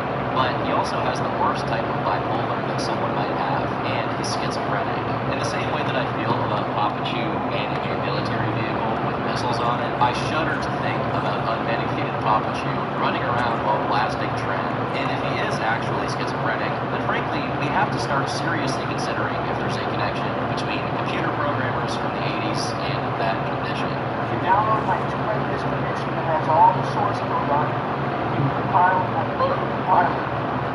Even if Tophia is a known habitual liar, her mention of Donald being on medication is not only verifiable, but it's also a legal obligation of his. At least it was at the time. In 2004, when she would have been 10 years old, Donald was arrested for violating his probation by not taking his meds, which correlated with another legal filing from Marie because he wasn't keeping up with paying child support. After this, it seems he stayed normal for a few years, with his only court case being about unpaid credit card bills. However, things once again take a turn for the worst in 2008, when Papa Chew was caught and arrested for hiring some ladies of the night. I would say that it was sounding like there was some trouble in paradise between him and Marie, but I doubt that paradise has ever been an apt word to describe their household. It looks like his sentence here was just parole, but from here on out, things look increasingly dismal for Donald and the entire Chew family. Also in 2008, Papa Chew started his company, Slidell Financial Services, of which he is the CEO. In his description on Gus.com, he wrote, "Slidell Financial Services, LLC is a funding broker for entrepreneurs around the world. Its mission is to provide funding to businesses from $100,000 up to $100 billion. Now, even if I do give some credence to Papa Chew's background, I don't think he's ever been in the general vicinity of $100 billion. At this point in his life, I don't even know if he can write out $100 billion without getting lost along the way. What's even crazier is that his profile picture here is him with a fedora holding up a $100 bill. He's also listed on Zillow for whatever reason, but he didn't get any sales. However smart and competent he was at some point in time, it seems the schizophrenia had taken over by 2008. Unfortunately, my goat was washed. His court cases in 2011 and 2012 are pretty minor. They're both related to finance stuff, but in 2014, he and Marie finally got legally married, which is a sign that even if he was office rocker, he was now somewhat present in the Slidell household. After this, there's another few years of inactivity, which is when Tophia enters the picture, even if she wasn't quite in her prime yet. Hello? Her first post to TikTok was a drawing of Pikachu, which I can only assume is the Ale. origin of her name. I also feel some obligation to remark on the suffix of Ale, bro, yo estoy jugando Minecraft. something deeply wrong with the person online, especially considering that at the time this post was made, she would have been in her early 20s. So this kind of behavior is pretty childish for someone college-aged. This same kind of immaturity continues to show itself in her following post for the rest of 2016. Oh my gosh, look at her butt. Oh my gosh, look at her. In keeping with this theme, her posts slowly transitioned from showing off her art to being Musical.ly style videos. If you guys don't know what I'm talking about, Musical.ly was what existed before TikTok. You might remember Jacob Sartorius, Maddie B. Now, it seems that she couldn't really produce these properly, as usually they're made with some kind of speed-up effect to make the movement more appropriately robotic. This is concerning since, by all intents and purposes, Tophia was seemingly incapable of making things that your average 14-year-old girl could make. And to make it all more uncanny, she started making TikTok duets with established TikTok creators. Looking at these reminds me of 2016. It was a dark time. While none of her posts from this era are really noteworthy, I think my personal favorite is the one where she shows her drawings of Simpsons and Family Guy characters. What is this? It took until mid-2018 for Tophia to start putting out things that actually resemble content, and I'm using the word resemble very loosely here. The first one was her talking about her experience with her first job at an unspecified fast food place. She has been having IT issues. She told me I was breathing. Which I never did at work. We're not supposed to get so low. She's breathing. Well, I'm guessing they give you breathing how much I do. It's interesting how she mentions being accused of having hygiene issues and then immediately has to pause to scratch herself. I don't want to force you to listen to the horrific audio quality for too long, but the other reasons for her being fired were due to her being blamed for not restocking ingredients like she should have and being accused of breaking appliances in the kitchen. It's unknown to which degree these accusations are true, although, as we'll see pretty soon, the hygiene issues are very much real. I have no idea why this video's quality in particular is so bad, because her next upload already had, although the video itself is just Tophia wandering around the Kmart like she's some kind of backrooms entity while she records it. In one of her later uploads, she reveals that she has lactose intolerance, but continues to eat dairy products regularly. This isn't really that important beyond establishing the reason behind people repeatedly remarking on not just her hygiene issues, but also these, while she unboxes random items that are mostly targeted at children. Fortunately, we don't have to exclusively focus on Tophia for this time period, because from 2019 onward, my glorious GOAT returned, first with another financial lawsuit, and then with a YouTube channel of his own. While this channel has existed since 2012, in 2020, he uploaded 6 videos to it, one right after the other, and they're just as coherent as you would expect them to be. The first one just has him give a brief and confusing explanation of who the presidents were in the 1960s, followed by him reading Martin Luther King Jr.'s I Have a Dream speech, all the while continually flicking his toes in the camera. I don't know why he went through the effort of wearing a button-up suit and pants while being barefoot in a clearly unkept house. What is actually going on in this environment? The tall stacks of books and newspapers, the precariously crooked shelf thing right behind him, the stick that is duct taped to the wall, the big-ass Windex bottle right beside his desk, the big bowl with strange items inside it, propped up on top of what looks to be a mattress or television cardboard package. I mean, this is just a work of art. Also, he always opens the videos by saying Ezekiel Mordecai Fusario, and I don't know why, because none of those names belong to him, but his next video might just be his best one. I'm looking at the impeachment inquiry that is now taking place at 11 minutes afternoon Eastern Standard Time. What about the human chip, guys? What about the human chip? I wonder if this human chip he speaks of is some kind of New World Order computer chip, or if he's talking about some anthropomorphic Dorito that got dipped in the garden of man sauce. From the phone notification sound to the rhythmic coughing by Mama Chew holding the phone, it's a perfect schizo cow coffee. About 1 minute after he asks about the human chip, he says that there are 8,000 subdivisions of the Trump administration. All the meetings he was having with all these world leaders, every week, there were new people in the White House. All these leaders we never heard of. All these countries we never heard of. All these meetings. And then the human chip. The human chip. Colonialization of Mars. Life on Mars. Let's move citizens to Mars. What about the human chip? What about the human chip? I'm actually watching through this thing, and he keeps tempting me with the forbidden knowledge of the human chip, and he never gives it away. This is some very advanced retention bait. The economy is an illusion. The economy is fiction, imaginary. This is going to collapse within 3 years or less. It's not enough to put an end to democracy. No! Let's put a chip in their ass. Why not create jobs that pays so people can live? So people can provide for their families. It's too easy. It makes too much sense. No! Let's put a chip.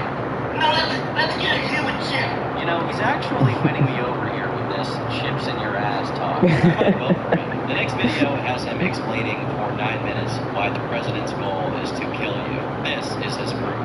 And I got proof. You'll never see it.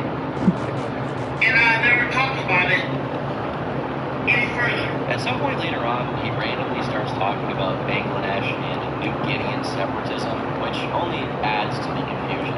This is how he concludes the video after deliberately turning on the fan to make the audio even worse, as he speaks 10 feet away from the microphone. Later on, next week, I'm going to validate my reasons for legalizing smoking and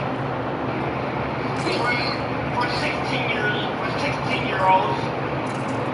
I'm going to validate my reasoning for legalizing prostitution. While he doesn't go over that particular topic in the next video, he does announce that his bank, which isn't Slidell Finance, but instead is something called Ozark, this bank will be initiating the New World Order. And he reminds his viewers that if the Supreme Court oversteps its boundaries, he won't hesitate to invoke God to ensure that he will run the entire planet. Papa Chew's videos really remind me of the current meme about skipping just 10 seconds of a video. Text calling God and over again. God says the last one you ever die, I will find you one. Because if you skip 10 seconds of his videos, it goes like this. To make it simple, whenever your stomach hurt, your head hurt, you get AIDS, you get cancer, you get witchcraft, spell casting. Déjame checar. Espérate. All utilized by the government. I don't think that made it very simple. Tengo que esperar To his channel was called Roy, and although 4 y 55 minutos. 4 horas y 55 minutos. 1 hora y 44 minutos. Sí.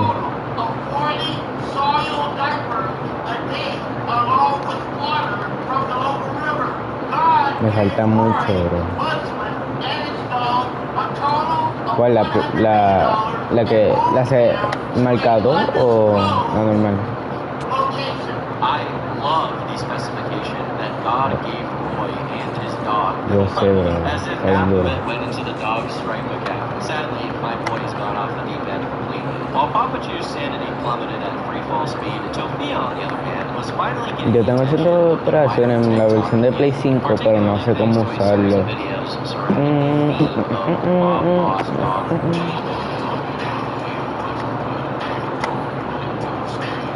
La primera. La de marcador necesita un terrorbyte. Damn. Papá está un poquito muy viciado. But she thought that this was for positive reasons and that people genuinely liked her. But of course, people were only really there for the negative aspects of Tofia's online presence, and boy howdy, there was plenty to go. You see, the most you could say El último que yo jugué es el del bote. story if we're talking about her streams. Slowly but surely, ¿Cuál tú usas para llegar a la isla? ¿Qué tú usas? to the point where people eventually put together a 10-minute That's my boy. of her just calling her viewers slurs. Oh, look, I got violators for hate speech. I didn't even do anything, TikTok. Muy bien, I didn't muy hate bien. speech, you know what? I didn't mean to say the N-word earlier. Well, this kind of thing was more than enough to send her TikTok viewers into a frenzy. She went hard in the paint. Loco, estos esqueletos me están dando una partida. Accept what I said. You don't like it. ¡Roar! ¡Ting, ting, ting! ¡Roar! But even here, Tofia Está can duro. barely hold a candle to her parents, who definitely outperform her whenever given the opportunity. What do you want? Oh, don't return that phone. Return it, Nick. Oh, don't use that word. Stop. Tofia in the pedophile. Oh, We can see where Tofia gets it from. Either way, it No seems sé, esto no me pasa. Lo que no me gusta de la Pro Sol, o sea, la que nosotros tenemos, es que me chocó en la versión de Play 5. Una de las primeras cosas que me compré cuando farmé callo. Literalmente, lo que no me gusta es que me choco con las luces. Tú sabes, Sí, brother. Por eso mismo, loco, me como los postes bien duros.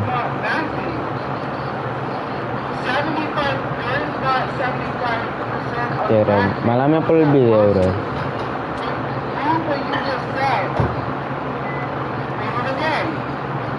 Qué caramba.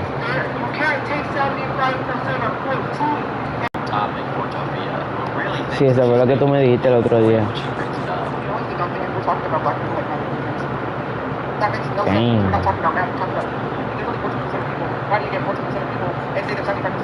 ¿Qué tantos monstruos acá, man? Ábranse, por favor. Oh, hell no.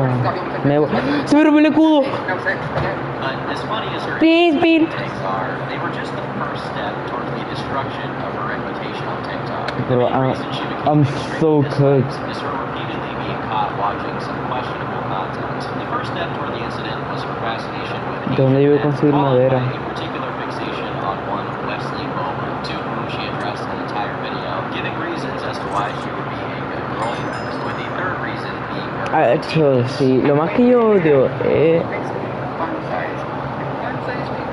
No sé. El cortador de plasma está fácil para mí.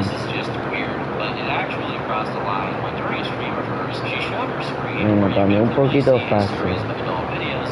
Yo creo que la del bote. No, porque cuando yo la hacía con Aaron, yo no tenía que conseguir objetivos secundarios si me tocaba 3 de oro. So, nos cogíamos el Cosaxa. Loco, esa misión no me gusta, verdad que la odio. Pero muy buena. Ay, In madre. one of her streams where she played Fortnite, you could see multiple cockroaches crawling around on the wall, and underneath that, a barrage of random garbage. The roach itself actually became a side character, Roach Chew, seen crawling around on her desk in the background while she scarfs down some indistinct slop on her kitchen cupboards, and directly on the cup she frequently drinks from. In this last one, you can actually see her sort of shake the roach off the cup and look at it emotionlessly before taking a swig off of the roach cup. Yummers. Her chronic overeating of slop combined with the rancid surroundings that she often Loco, he estado abajo en una mina por ya como una hora. Tengo 8 diamantes nada más. No, bro, no les go. Eso es muy poco para una hora. Damn.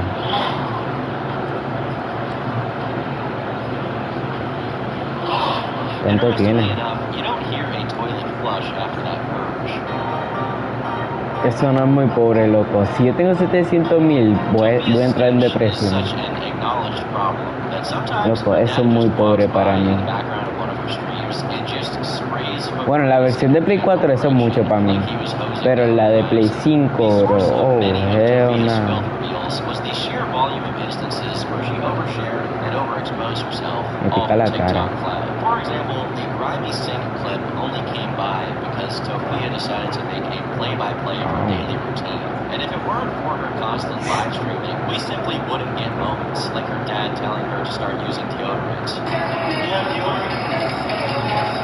The audio of Papa Chew pissing for a straight minute while ignoring calls from the landlord. Lo bueno del Sparrow es que tiene misiles infinitos. Este video, mano, es que lo bueno del Sparrow es que tiene misiles infinitos. Está bien rico, bro.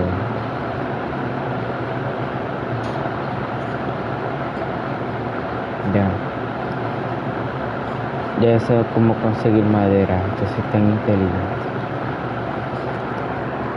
But perhaps the most egregious case of oversharing is her story about how she unconventionally lost her V card to a painful pap smear. When they went to do it, it was so painful that I jumped off the table.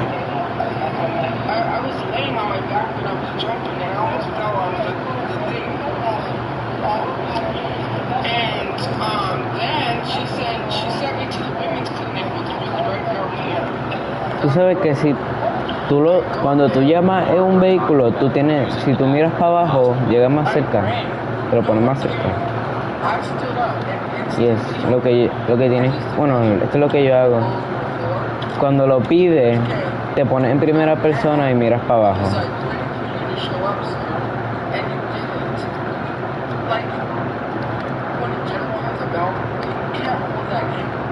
Y pues a mí siempre me funciona. Bueno, en la versión de PlayStation.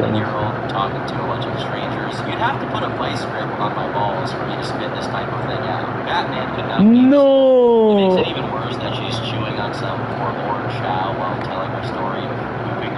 But it's hardly surprising because most of her streams, she's either shoveling some gruel down her gullet or ordering more. This is such a compulsive habit that she even cries when DoorDash misplaces her order. If it wasn't enough to expose her own horrific Hacho, si yo le he tratado, brother, es bien difícil.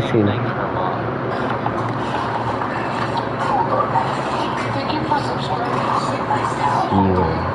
Si tuviéramos más de un bus, pero tienen que tocar el piso para que tengan otro bus.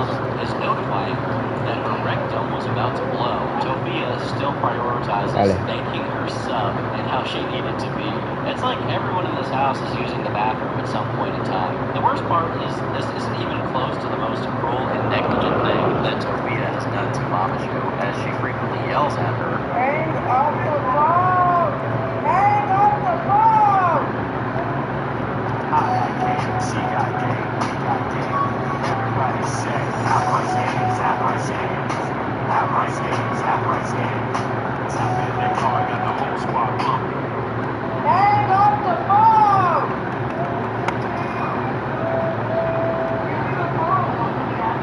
Well, just let him answer! I told you to stop it! Well, let him answer the phone! You're not gonna help any! That's why I want to move out and get you away from me, because you're causing me problems! And what's worse is, as she yells at her mother, she complains about being yelled at. You say a lot of things that I didn't say anything like that, though! And then I'm the one that gets yelled at! What up, Tony? Well, you're not gonna say that, or I'll turn your live stream off! If they go after you, that's their problem. I'm not gonna deal with that, or I put me live stream! Don't deal with this! Don't say that word! If they don't stop, I'm gonna find out if they aren't sensible. Hacho, sí, yo me acuerdo la primera vez que lo hice con Aaron, loco, nos tomó media hora para el primer callo, loco, y había que hacer después, a ver qué.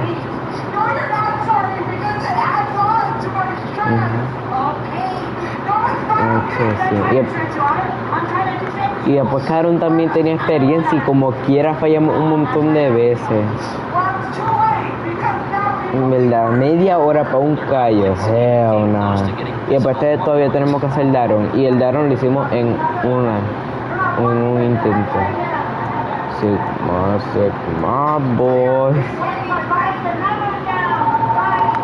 Fortunately, between Gistopia and Mamachu, they were kind of in a Pero la primera vez fue bien difícil, bro, no sé por qué. objects, if you will. The real source of the Jews' family hardships were the men. Chronologically, the first one to cause some trouble was Papa Jew. As we've already established, our boy is a bit of a schizo. No offense to schizos, okay? I love Terry Davis. But Papa Jew was truly beyond the pale. Now, before I get into the negatives, I would like to establish that Papa Jew has established his love for Mama Jew, describing her as the love of his life, and telling the army of fertile and lustful women who are relentlessly entranced by his toothless crack smile and Hitler mustache to stand down. Speaking of his smile, I think he can explain why his teeth look like that better than I ever could. I'm 58 years old, and I am teething.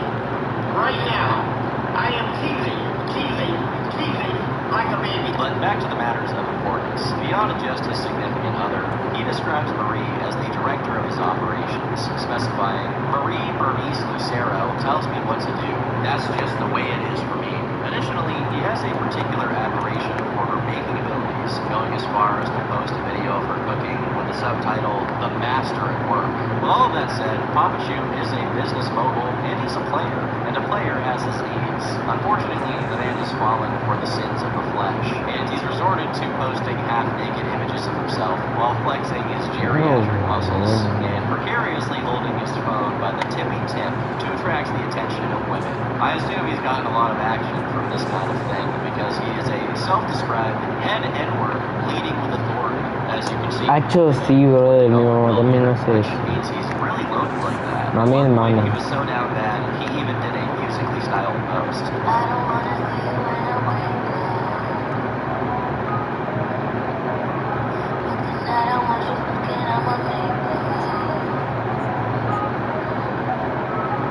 Bueno, yo no sé, yo nunca lo he tratado. Bueno, sí lo he tratado antes, pero poco.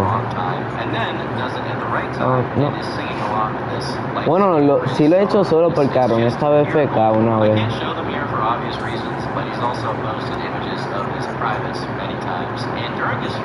Pero yo nada más reseteo, yo no hago los objetivos secundarios, nada más le hice como 2 veces. Fue la primera vez porque necesitaba dinero. Porque pues no me daba, nada más reseteaba el callo hasta que me tocaba 3 de oro, porque tenía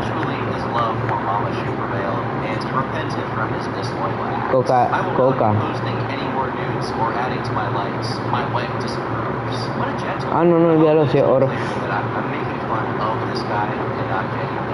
Y el primario es el Panther, la pantera. Después el diamante rosa. Y bro, qué suerte. Pero ya lo después lo hiciste, pero cuando tenía el diamante rosa, ¿lo hiciste con tu papá? Damn. Lo hubiera hecho con tu papá para que puedas conseguir el oro. Bueno, si había.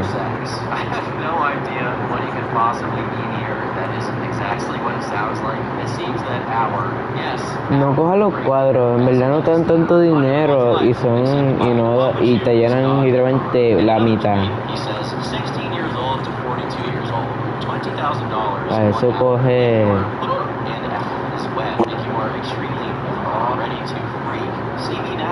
Attached is a picture of him smoking a commonly large cigarette with a melted plastic spoon inside his mouth, probably because he actually used it to do drugs. While his mental state rapidly deteriorated in 2023, his delusions of world domination started manifesting even more aggressively than usual. In one tweet, he wrote, "If you leave your home for any reason, you are dead. If you think negative about me, you are dead. Those who are to pay me, I suggest you do it." De los objetivos secundarios que están afuera de la casa del rubio, el mejor es cocaína, por si acaso. Es el que te da más dinero.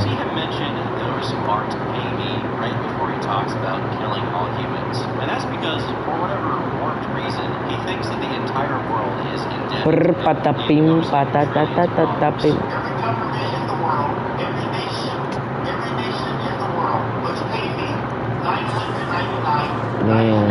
Ya iba a decir pausa el juego. Ok, que estoy jugando Minecraft, se puede. Y este tipo.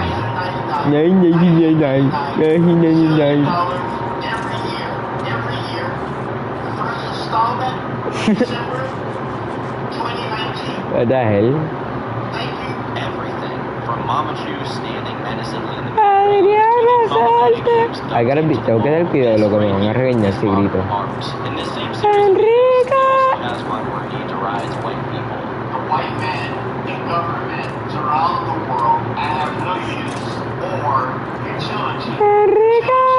for that type Imaginas el literal, pero imaginas el que te llamen Enrique, brother. Like, what the hell?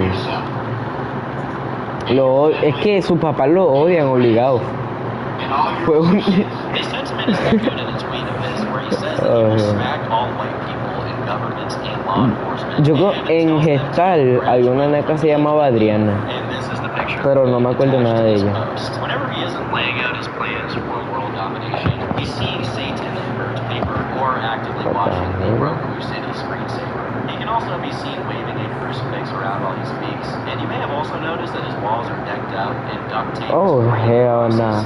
Eso era cuando tú te crías el alfa. The process were enough to protect him, as he spoke too much truth, and the powers that be had to silence him. By that, I mean that from No, man, no me lo creo. No, ni me lo puedo imaginar. 10 times, give or take. First, he was arrested and charged with false imprisonment, meaning he tried to act Eche, bien quinto, brother. arrest someone else, which didn't Ah, yo sí, brother. Eso, yo lo pienso, pero yo en cuarto y quinto. about as successful as the first time. Más en quinto. Shocker to you guys, but both times he was declared too incompetent. ¿Miraste algo? And subsequently released. Then, in July, for reasons unknown to me, Era mi the hermano. University of New Mexico decided to sue Donald. A few months later, he was arrested and charged with aggravated assault with a deadly weapon and criminal trespassing. Enrique! This was also dismissed, and Donald was found incompetent to stand trial. Clearly, this was a mistake, as the very next day, he was picked up again, this time for armed robbery and resisting Oh, hell nah, ¿de qué? Undoubtedly a picture worth 1,000 words. This case was transferred, and in its follow-up proceedings, where Donald's danger was to be determined,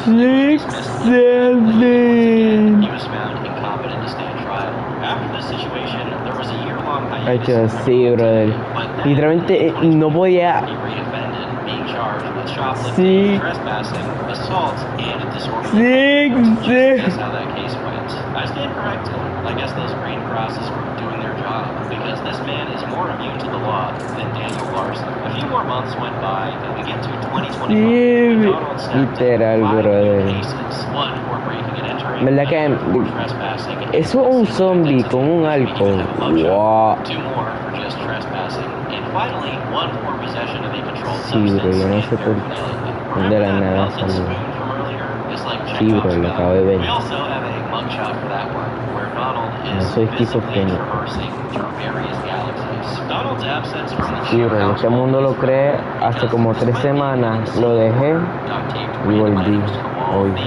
Después, among other things, are signs that he was at least somewhat concerned with keeping their place in one piece. Sí, On bro. top of that, he was the one responsible. Hay gente que lo consigue el mismo So día. with him gone, what came next was inevitable, with police raids to their house becoming increasingly frequent due to online trolls spotting Topia. Papa Chew's insanity compounded the problem, as according to Topia herself, he was off his meds and posting some bad stuff online that made their situation with the cops even worse. By early 2023, just as Papa Chew's unending crime spree was ongoing and he was frequently out of the picture, Topia got on a string with another TikTok creator and revealed that they were behind on their rent. Around the Un video más, mi gente, para perder el frente, empecemos. 8 days notice to do something about it, or they were being evicted. You get your rent when you fix this damn door. The thing En is, 3 semanas.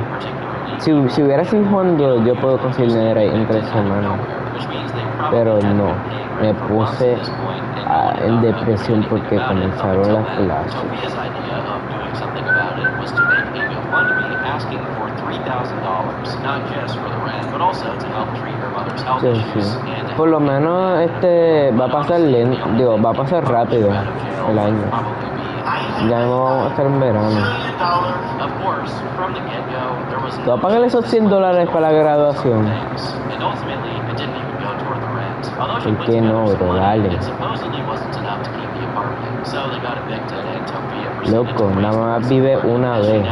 Aprovecha. That is, after their brief stint in a homeless shelter because their house Si got tu mamá tear dice, gassed by the cops in one of the raids. si tu mamá dice que sí, por favor, bro, ve. Brought out the worst in Topia, who was caught following an account that posted not safe for work art of unconsensual Pues dale, bro, guerrilla mode ve, nada más vive una vez, aprovecha.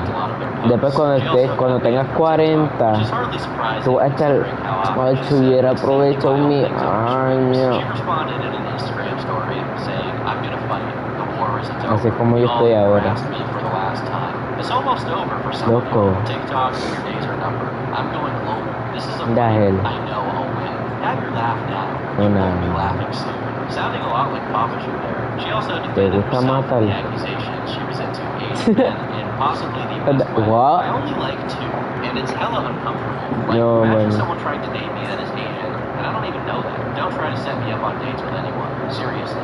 If I want a date, I'll do it myself.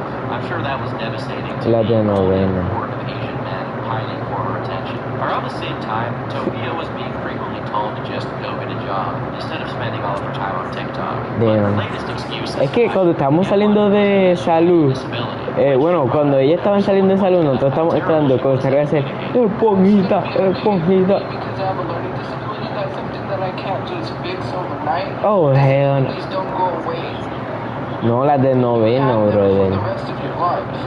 So the fact that you're telling me to learn better, Estaban haciendo esponjita, esponjita. because I've clearly explained to you all my disabilities, but you see here expecting me to be better Yo overnight. creo. There was one job that she considered, though, being a stripper, going as far as to post an Instagram story Literal. asking what clubs in Albuquerque were hiring. But something makes me doubt that she would be bringing home the bacon that way. She'd be bringing the strip club the tuna, maybe. But bacon and tuna aside, people online were frequently suggesting that the Chu family was straight up running out of food, mostly because of this exchange between Topia and Mama Chu. We have lunch. Hacho, yo estaba en mi laboratorio de ácido está tanta decadencia ahora mismo, brother.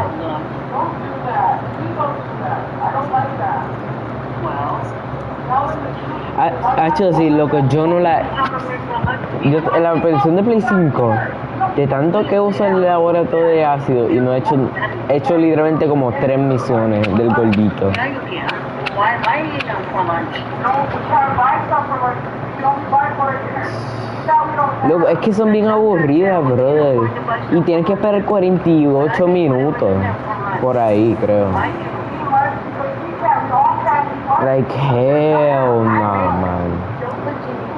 I have not been to you because you have in your heart there. Well, it's up to you what I want to say to them. I doubt this is much of a Yeah, concern por lo to menos. anyone but Brother Chu.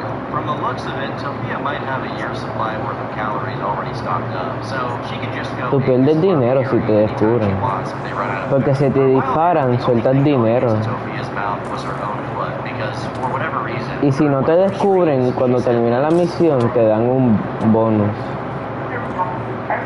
Te dan un bono. I know she's not talking about. H, yo puedo hacer eso.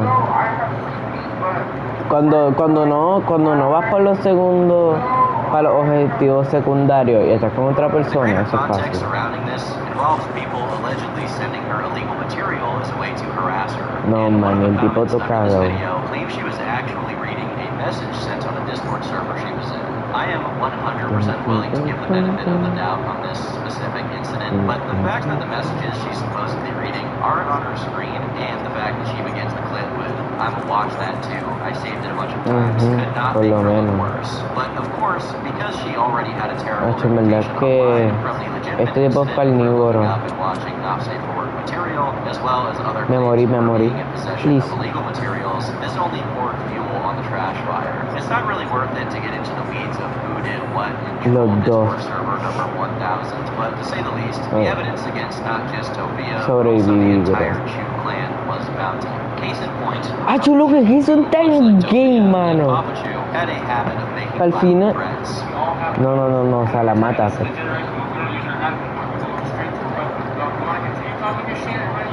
Literal, bro. ¡Ah! Loco, te va volando. But unlike the rest of his family, his Literal, bro, él desaparece. Yo nada más corro y spamo triángulo hasta que aparece. Para ver si lo encuentro. who he was spam calling obsessively when they had their falling out. According to Angie, there was at least one instance of actual aggression when Brother Shu threw her to the ground. In her video providing evidence of their communications, he's seen saying, "I've been verbally abusive and did some screwed up stuff, but I did more than any of those assholes." In other exchanges they had, Brother Shu Ya tú estás en la final. to off himself as a last resort during their fights, further supporting how O dysfunctional. sea, ya le robaste el rubio. In another video, Angie claimed he had also threatened to Que use a tenía pocket knife on one of de his neighbors. objetivo primario. Take this with a grain of salt and a bottle Oh, of hell no. Angie said Tofia would go gorilla mode on herself in front of Mama Shu. Tofia herself Okay, also plays a part in this story, as she was actively trying to control the narrative of this situation as it went down, but she wasn't too successful. Tequila es el que te da menos. El peor. Yeah, my son's an abuser. No, no es literal. No, en serio. He may have hit Wait, what? like No, olvídalo. but he said she hit him.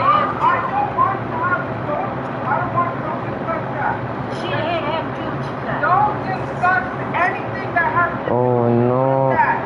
nothing to do with you. The situation evolved to a restriction order, which was promptly disrespected. You need to leave. O sea, te comenzaste a tomar daño. There is a order. Eso es que fuiste muy abajo. Okay, please leave. Please. Porque eso me pasó antes. Yo pensé lo mismo que tú. Now you're harassing me. Please leave. No, bro. Ah, yo nunca pensé de eso.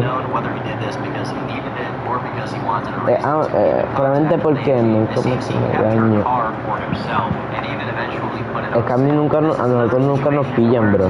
Cada vez que nos miran, nosotros nos matamos porque necesitamos, porque si te cogen, necesitamos ese dinero para mi señorita. by summarizing what had been going on. Apparently, Angie was also living out of the same hotel as the Jews and actively instigating conflict. Cuando está para el portón, matan los dos guardias que está ahí y corres. Brother Jew owned an unlicensed firearm that he threatened people with whenever they messed with him. The relevance of his belligerent nature. Tengo que yo fallé una bala una vez, bro. En su clase crash out. Y eso fue la primera vez que estábamos haciendo un callo. Después que nos tomó todo ese tiempo para llegar ahí y yo vine a fallar la bala. ¿Verdad que yo era? Due to how serious and even disheartening some of this may be, I'm not going to focus on it as much as I did in the last video, but there were at least 2 instances of animals being in terrible conditions in the Chu household. First, there was a foster cat. Pero el centro de operaciones es como 1 millón. These people have a tendency of lying for attention about doing charity or fostering animals. This cat was apparently fed dog food, which is bad for cats, and clearly the cat didn't like it and was starving, as it audibly growled and tried to steal any food that it saw, which usually was the indescribable barnyard feed that Tofia traveled into that industrial concrete mixer of a mouth while the cat literally starved. Eventually, an organization was contacted and revealed that Tofia was never in an animal foster program, and the animal was soon rehoused. But another animal wasn't so lucky, Hershey, which is the one being referred to by Angie in her video. At this point, the urine stink is verifiable, as you can see in Tofia's own streams that the floor of the house is covered in pee pads, often stacked on top of one another, which must smell great. Tofia herself complained about how much Hershey peed, but of course, she never cleaned it up, she just complained about it. When the growling and the barking got too much for her liking, Tofia would even hit the dog with a hairbrush to make it shut up. I don't know whether to say this next event was for the best or not, but eventually the dog just ran away.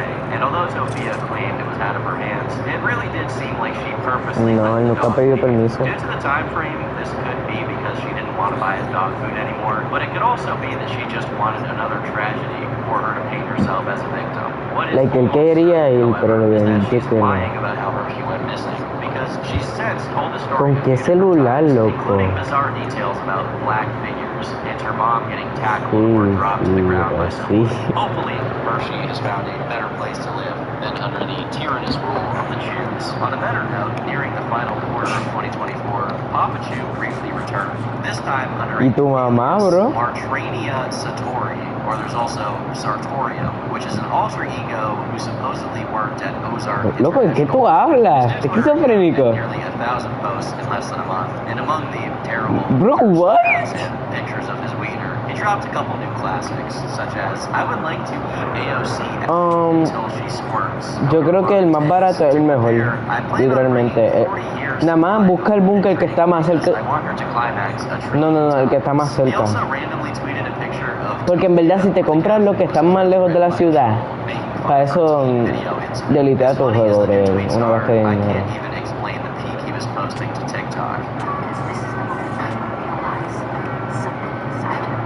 Te llamaron, bro. In other videos, he can be seen repeatedly sucking the few teeth he's still got left and showing off his phone, and it looks like he's now in a homeless shelter. Whatever the situation actually was with him at this time, someone soon got in contact with Mama Chew and was informed that Papa Chew had gone missing. Due to him being gone and Brother Chew being conspicuously absent, Sophia was now handling the bills with Papa Chew's money, so you can imagine how much DoorDash she was ordering. Uncoincidentally, she soon had to resort to begging for sums as measly as $120, claiming TikTok wasn't paying out the money they owed her. Of course, despite all of the trouble they were going through, Sophia never gets a job and actually helps her family out. It's just more social media posts. As a matter of fact, she takes offense to anyone telling her to get a job. Me and my family are going through a lot of financial hardships, and people just don't realize how hard life is. Between my brother trying to get a job and not being able to get a job, to having to try to get his car fixed so he can make and earn the money that we may need for our rent and stuff. And I can't even tell you how bad it is. Like, if I explain it to people, they would just tell me, well, why don't you go get a job? Why didn't you do this? When I'm trying the best that I can, right? To no one's surprise, the motel eventually... No lo hagas, my boy, please. This information came from a TikTok content creator called Squid, who worked as a housekeeper and actually did the work to clean up what remained of the chews. Loco, pero lo que está más lejos, literalmente, like, si va a usar el búnker para hacer dinero, ese es el peor, no va a hacer nada de dinero. TikTok didn't pay me. They were disgusting.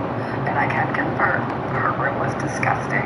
I can also confirm that when they were kicked out this morning, they parked outside of the parking lot, and their mom or grandma took a sheet on the sidewalk. El carwash. Squid discovered that during her stay at the motel, Sophia called her the maid. Estaba gratis. Look richer to her audience and suggest they could afford such a sí, bro, yo me metí nada más para eso y después borré el juego. Clean the house for the majority of their stay, leading to so much accumulated Me puse el baño, all man. of their sheets Vengo and ahora. mattresses had to be thrown out altogether.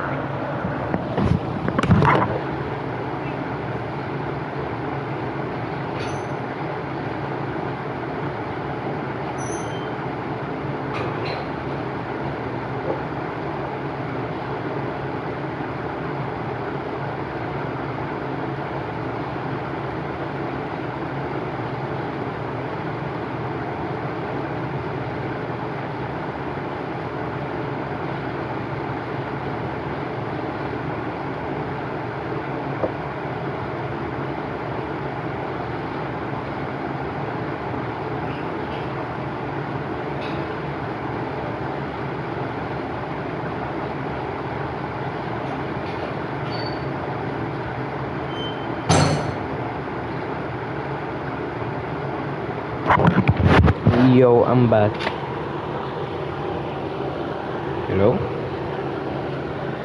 Loco, te fuiste al baño otra vez. Digo, olvídalo.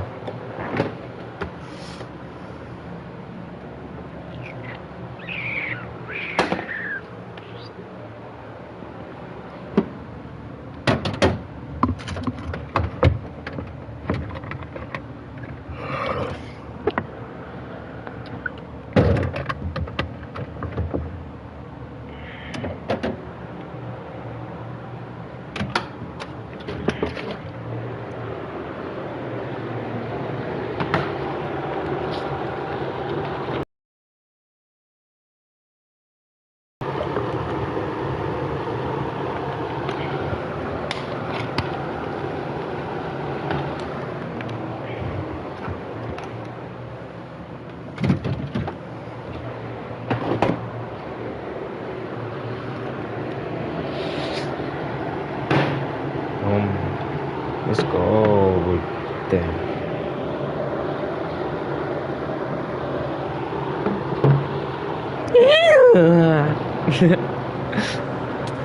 No. Ajá. ¿Y mi moto ahora?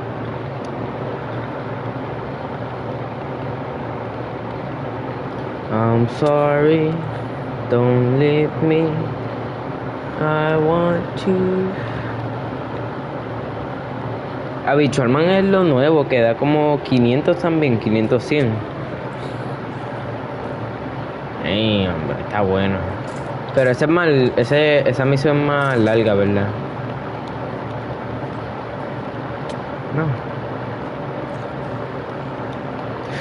Ay, Dios, déjame quieto, mano.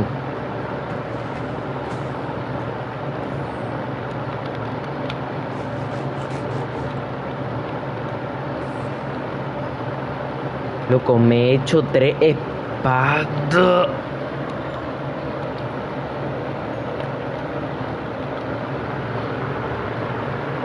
Monstruos.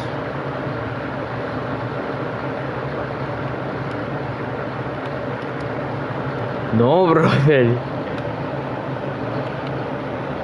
Los freaking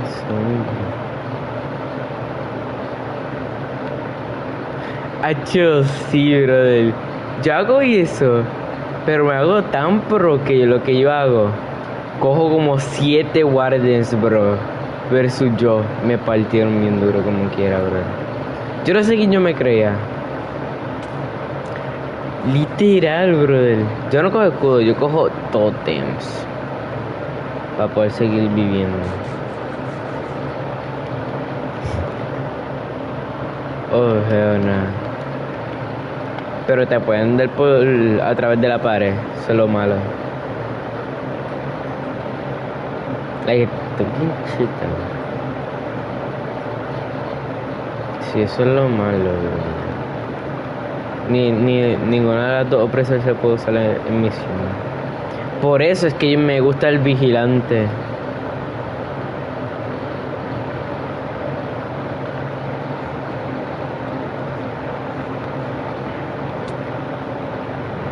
En verdad, si pudiera tener cualquier vehículo para comenzar el juego otra vez, sería ese, bro. Una de las mejores compras que yo he hecho.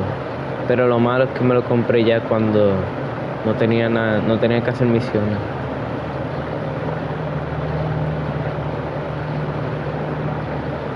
Sí, pero no lo puedo usar en misiones. Tipo como misiones de Vincent, type shit. No. Y las misiones de no. Y algunas misiones de Car Wash. Ah, no, olvídalo, por sí.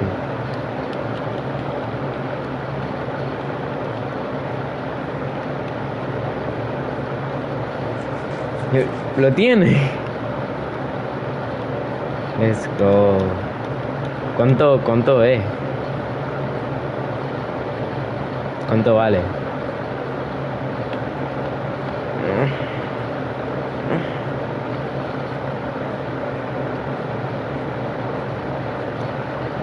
Qué rico, brother.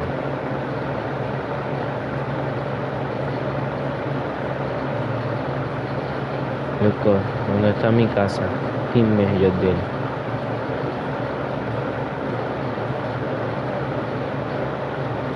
A ver, ¿dónde dice Iron Man? Para allá.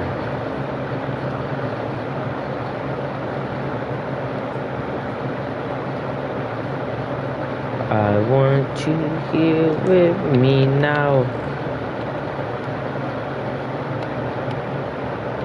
H, sí, eso, ese vehículo es tan bueno. Y es que es gratis.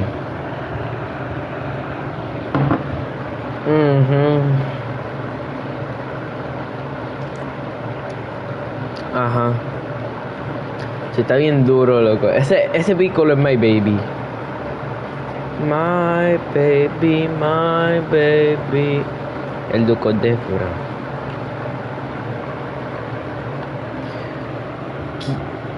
500.000, 48 y 400.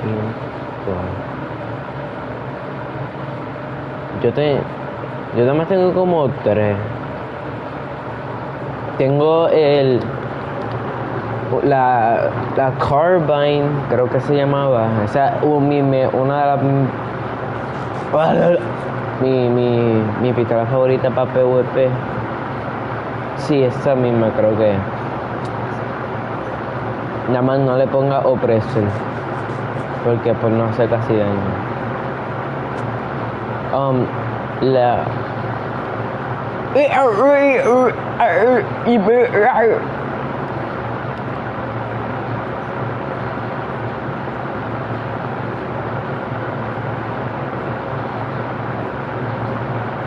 Yo, ¿qué pasó?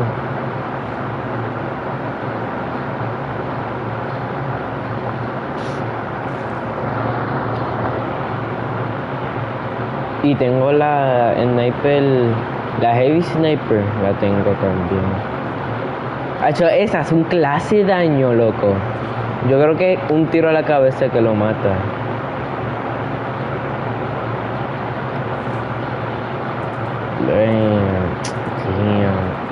Damn. Diablo, loco.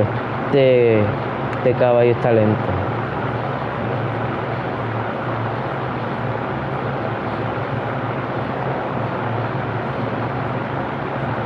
Lo voy a matar, bro. Olvídalo, lo voy a dejar vivir. Yes, llegué a mi casa.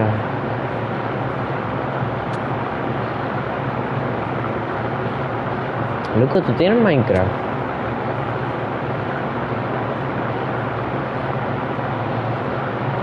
¿Tú tienes Nintendo?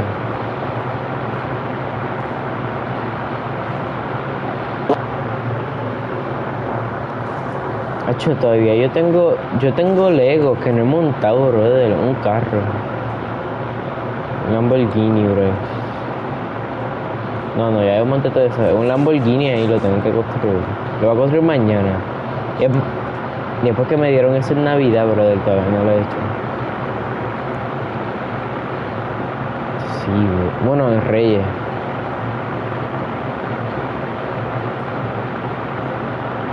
Literal. Por fin llegué, bro, a mi casita. Qué rico, qué rico.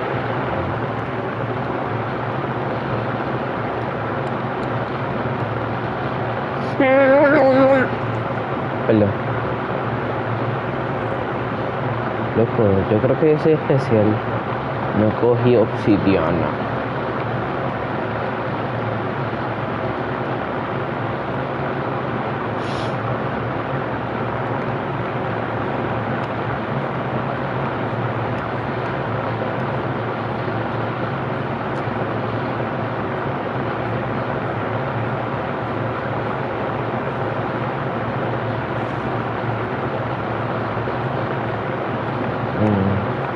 En la versión de Play 4, uno de los primeros carros que me compré fue el Centorno.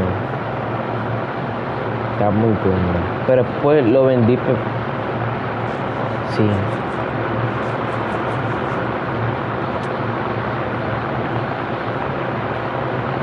No. Lo conseguí robando tienditas.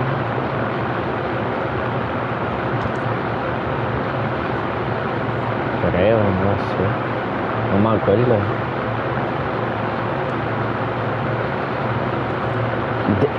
What? Damn, bro.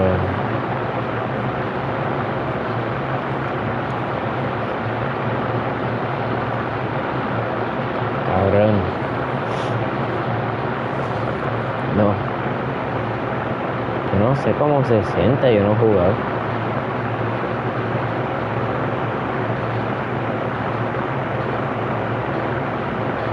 Yo soy nivel 60 y no tengo nada, mano. En la versión de Play 4. ¿Qué?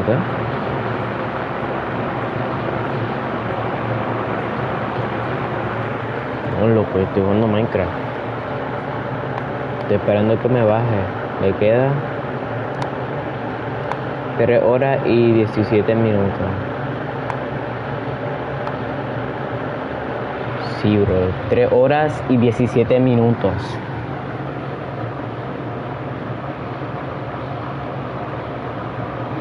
Sí.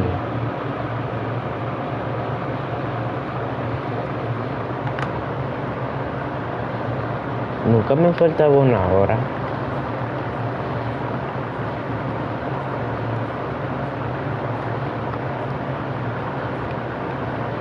Bro.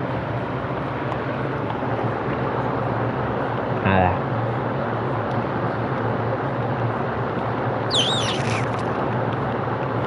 Tengo hambre de comida. Cabrón. ¿Qué acabo de decir?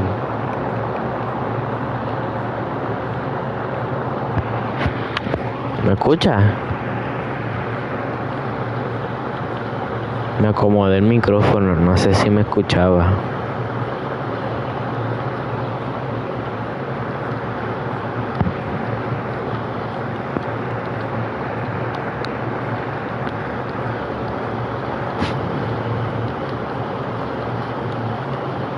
Ahorita me he picado el culo, brother.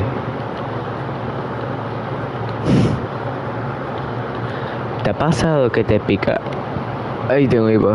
¿Te ha pasado que te pica el ojo? Pero es adentro, like, se sienta que está adentro, o no te puedes rascar. Este caballo, mano, parece el gay.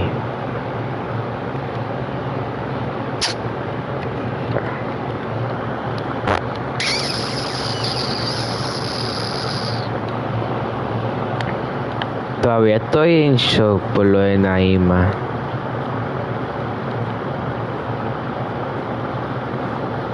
Yo sabía que, no sé, me daba un vibe raro. Pero nada más lo sabía por, creo que fue Jacob o Danieli.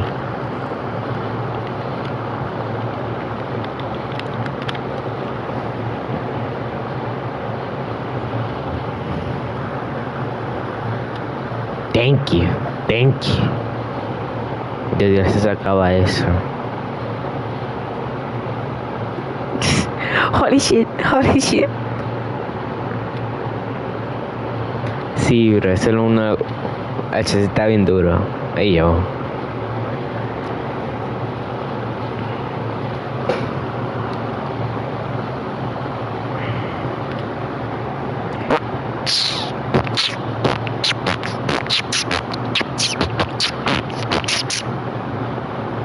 Yo soy esquizofrénico, no era mota.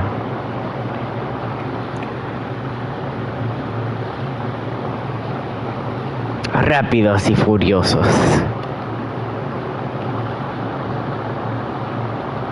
Me duelen los ojos.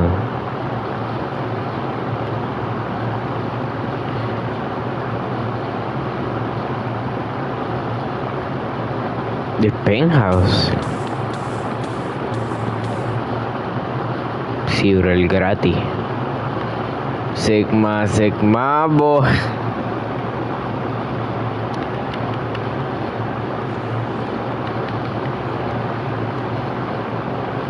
Yo también lo tengo gratis. Tengo un cuarto porque es gratis. Pero nada más la versión de Play 5. En la de Play 4 nunca lo reclamé. Pic.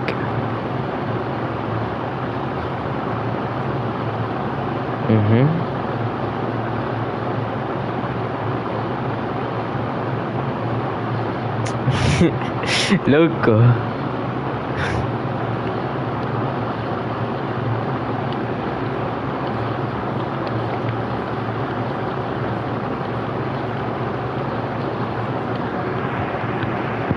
What? ¿En serio? Manda. Che, no sé, loco. Gente me envía clips y me llega el próximo día.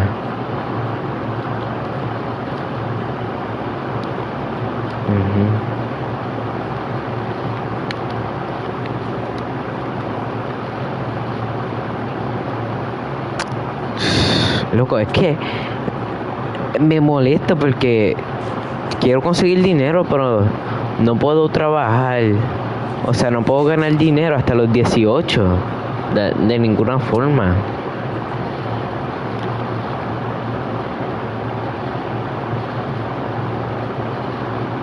Bueno, esperando que me llegue.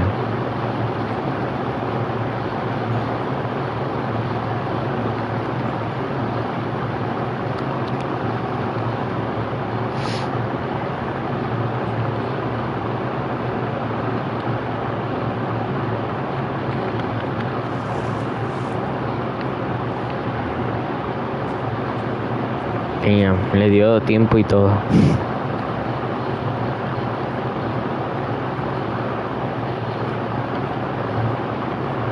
No, brother. Gente borracha, esa es la peor misión. Bueno, para mí, eso es lo que yo pienso.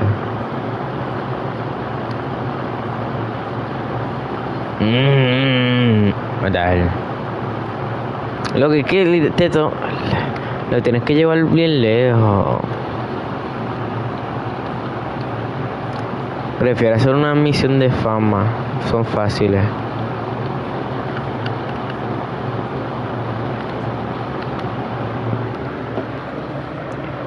No, bro. Enrique.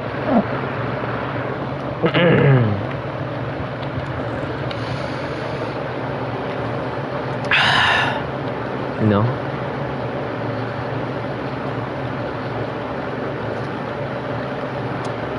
¿Por qué?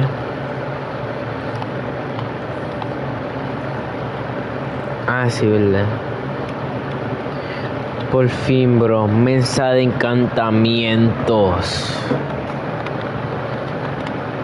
Sí, en el día 18. Oh. Unbreaking efficiency, unbreaking. Wow. Qué porquería.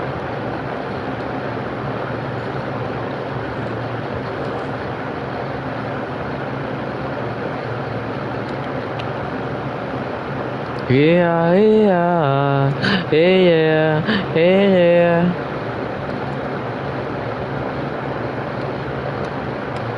El tipo. Oh, hell no. Loco, adentro de tu carro. Mátalo. Hecho, papi. Me tiro al agua.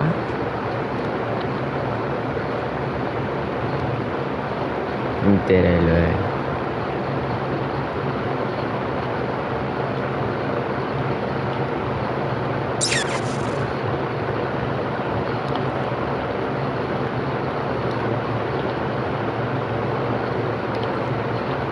Prop 1.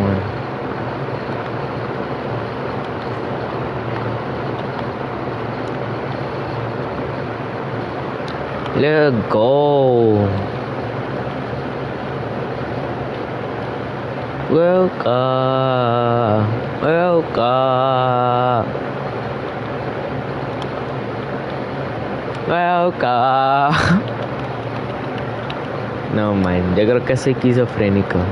No lo soy. Digo eso de chiste por si acaso.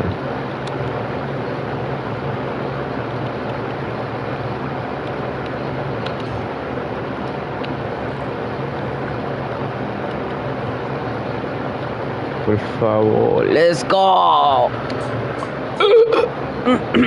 Perdón. Yes.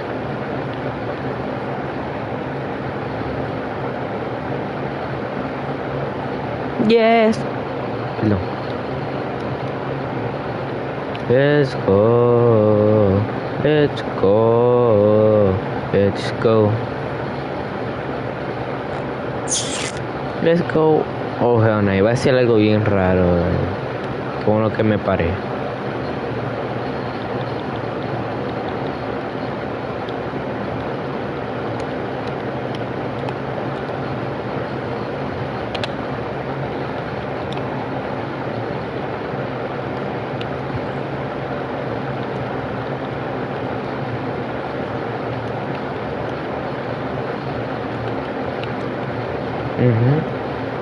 Esto es sí, brother.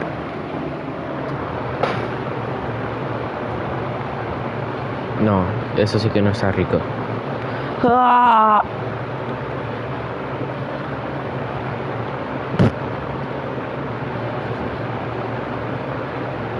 Qué rico, bro. No sé por qué sería rico.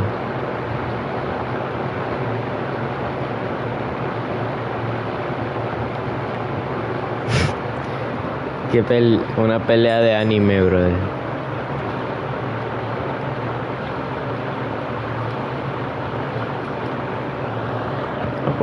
Una.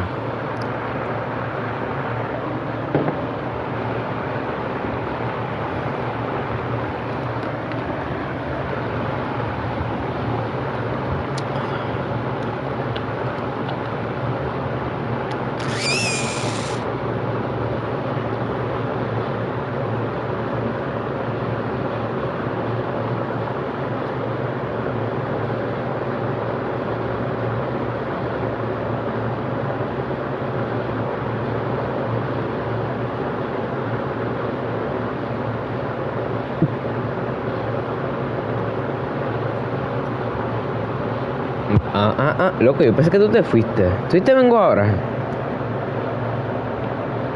¿Qué hell? Yo escuché vengo ahora.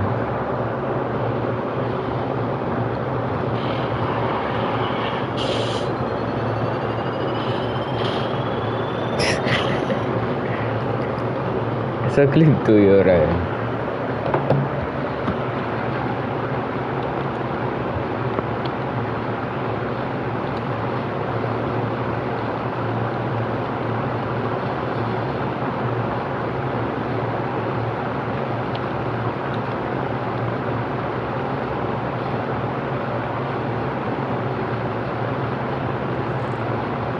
Loco. Ay.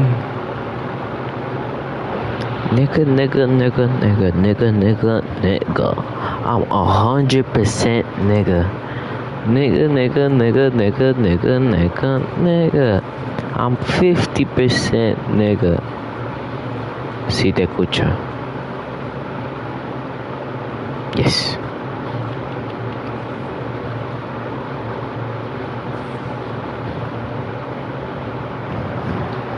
Oh. Por poco pensé que que te muteaste. Aproximadamente $7 después.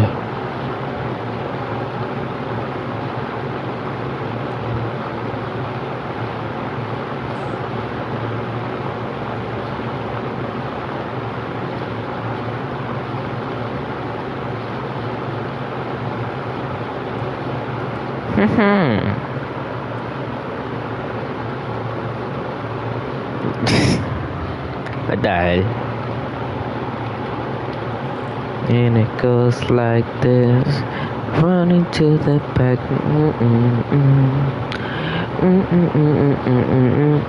I got the moves and check. Oh, qué chihuahua, bro.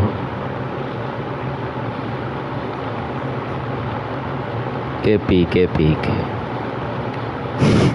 Chihuahua. Todo. Pam. Y pam. Qué rico es tener cosas de diamante.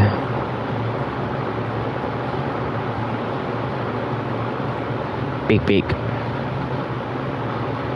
Tiene que estar jugando con su amigo gay.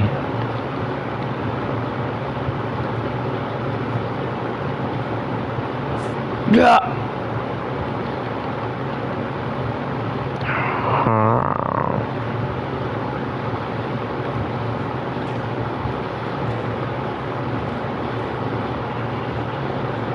¿Por qué?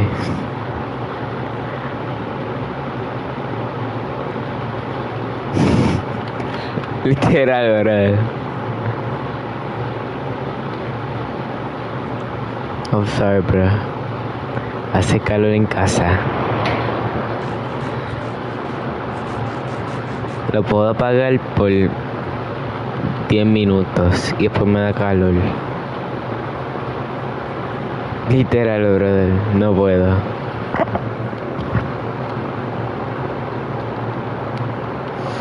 Hacho, sí, brother. Tú sabes, la gente que coge los carritos de afuera, que dejan en los parkings, en tiendas. Hacho, a veces yo me siento mal por ellos, brother. Tienen que estar yendo para el calor. No, man. That's crazy.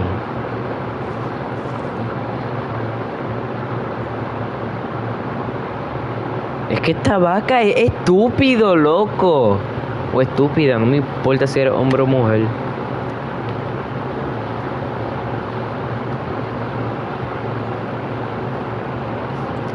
Chihuahua, bro. Let's go. Yo quiero... ¿Y si llamo mi casa Chihuahua en Minecraft? ¿Y si llamo un perro Chihuahua?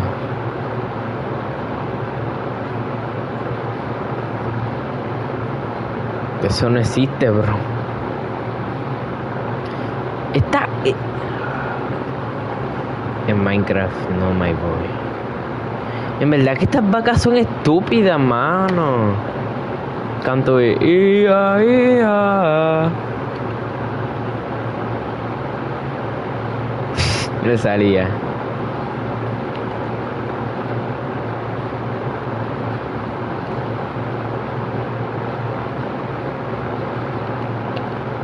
¿Cuál es ese? ¿Es el que se transforma?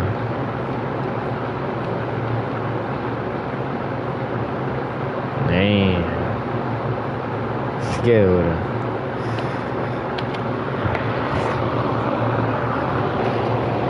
Yeah, but you're cooked. Literal.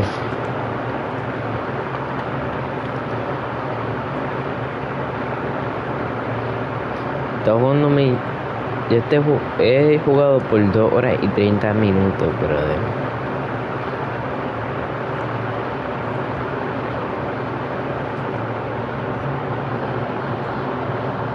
Holy shit, bro. Después que comenzaron las clases, ¿cómo? No, man, Chihuahua.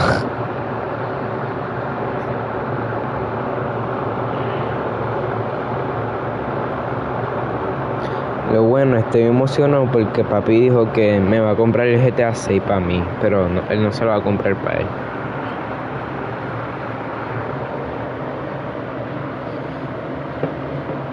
Porque ahí comete mucho pecado. Y está tratando de quedarse lo más, de alejarse de eso.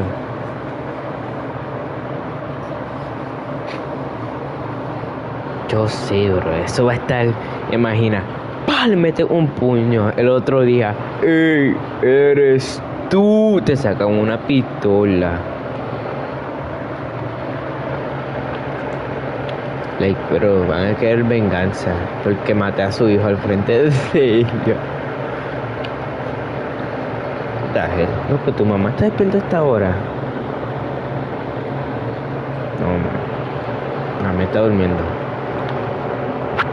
Yeah. Oh, hell no, that's crazy. Yeah.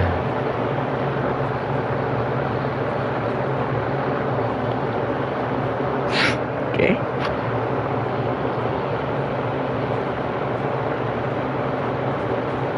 Yeah, that's crazy.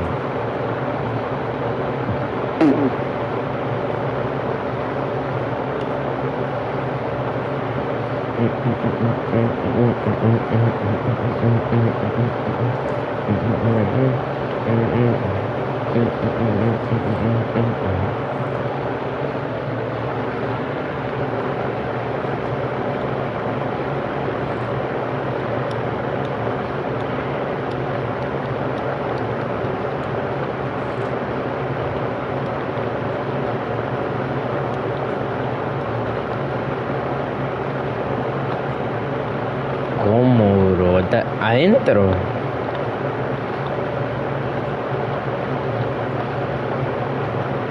Qué duro.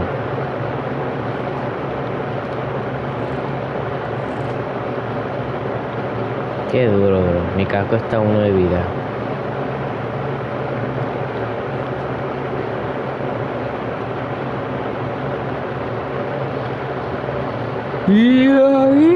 Perdón.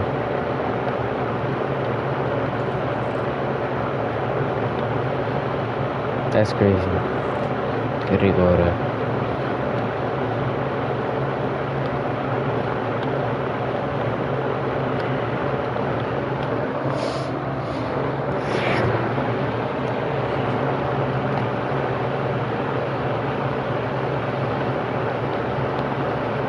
Oh, veo, no, se me olvidó que mi control no tiene carga.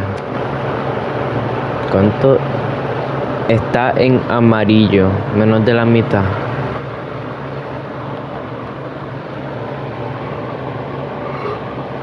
Yo no tengo un cargador. Oh my fellas.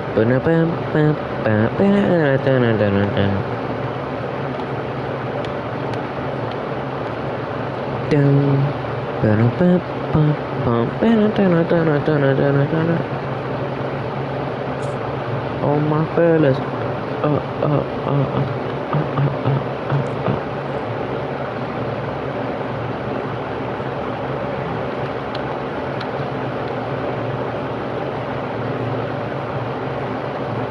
Sí, bro. Te chavaste. Bueno, perdón Minecraft, pero me tengo que ir para la versión de Play 5. Bye bye.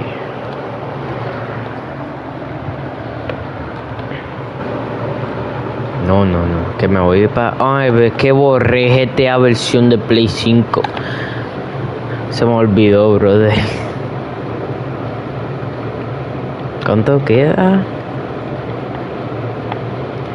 Quedan 3 horas y 14 minutos. No, bro, yo voy a esperar. No, man, es que quiero ir al lugar de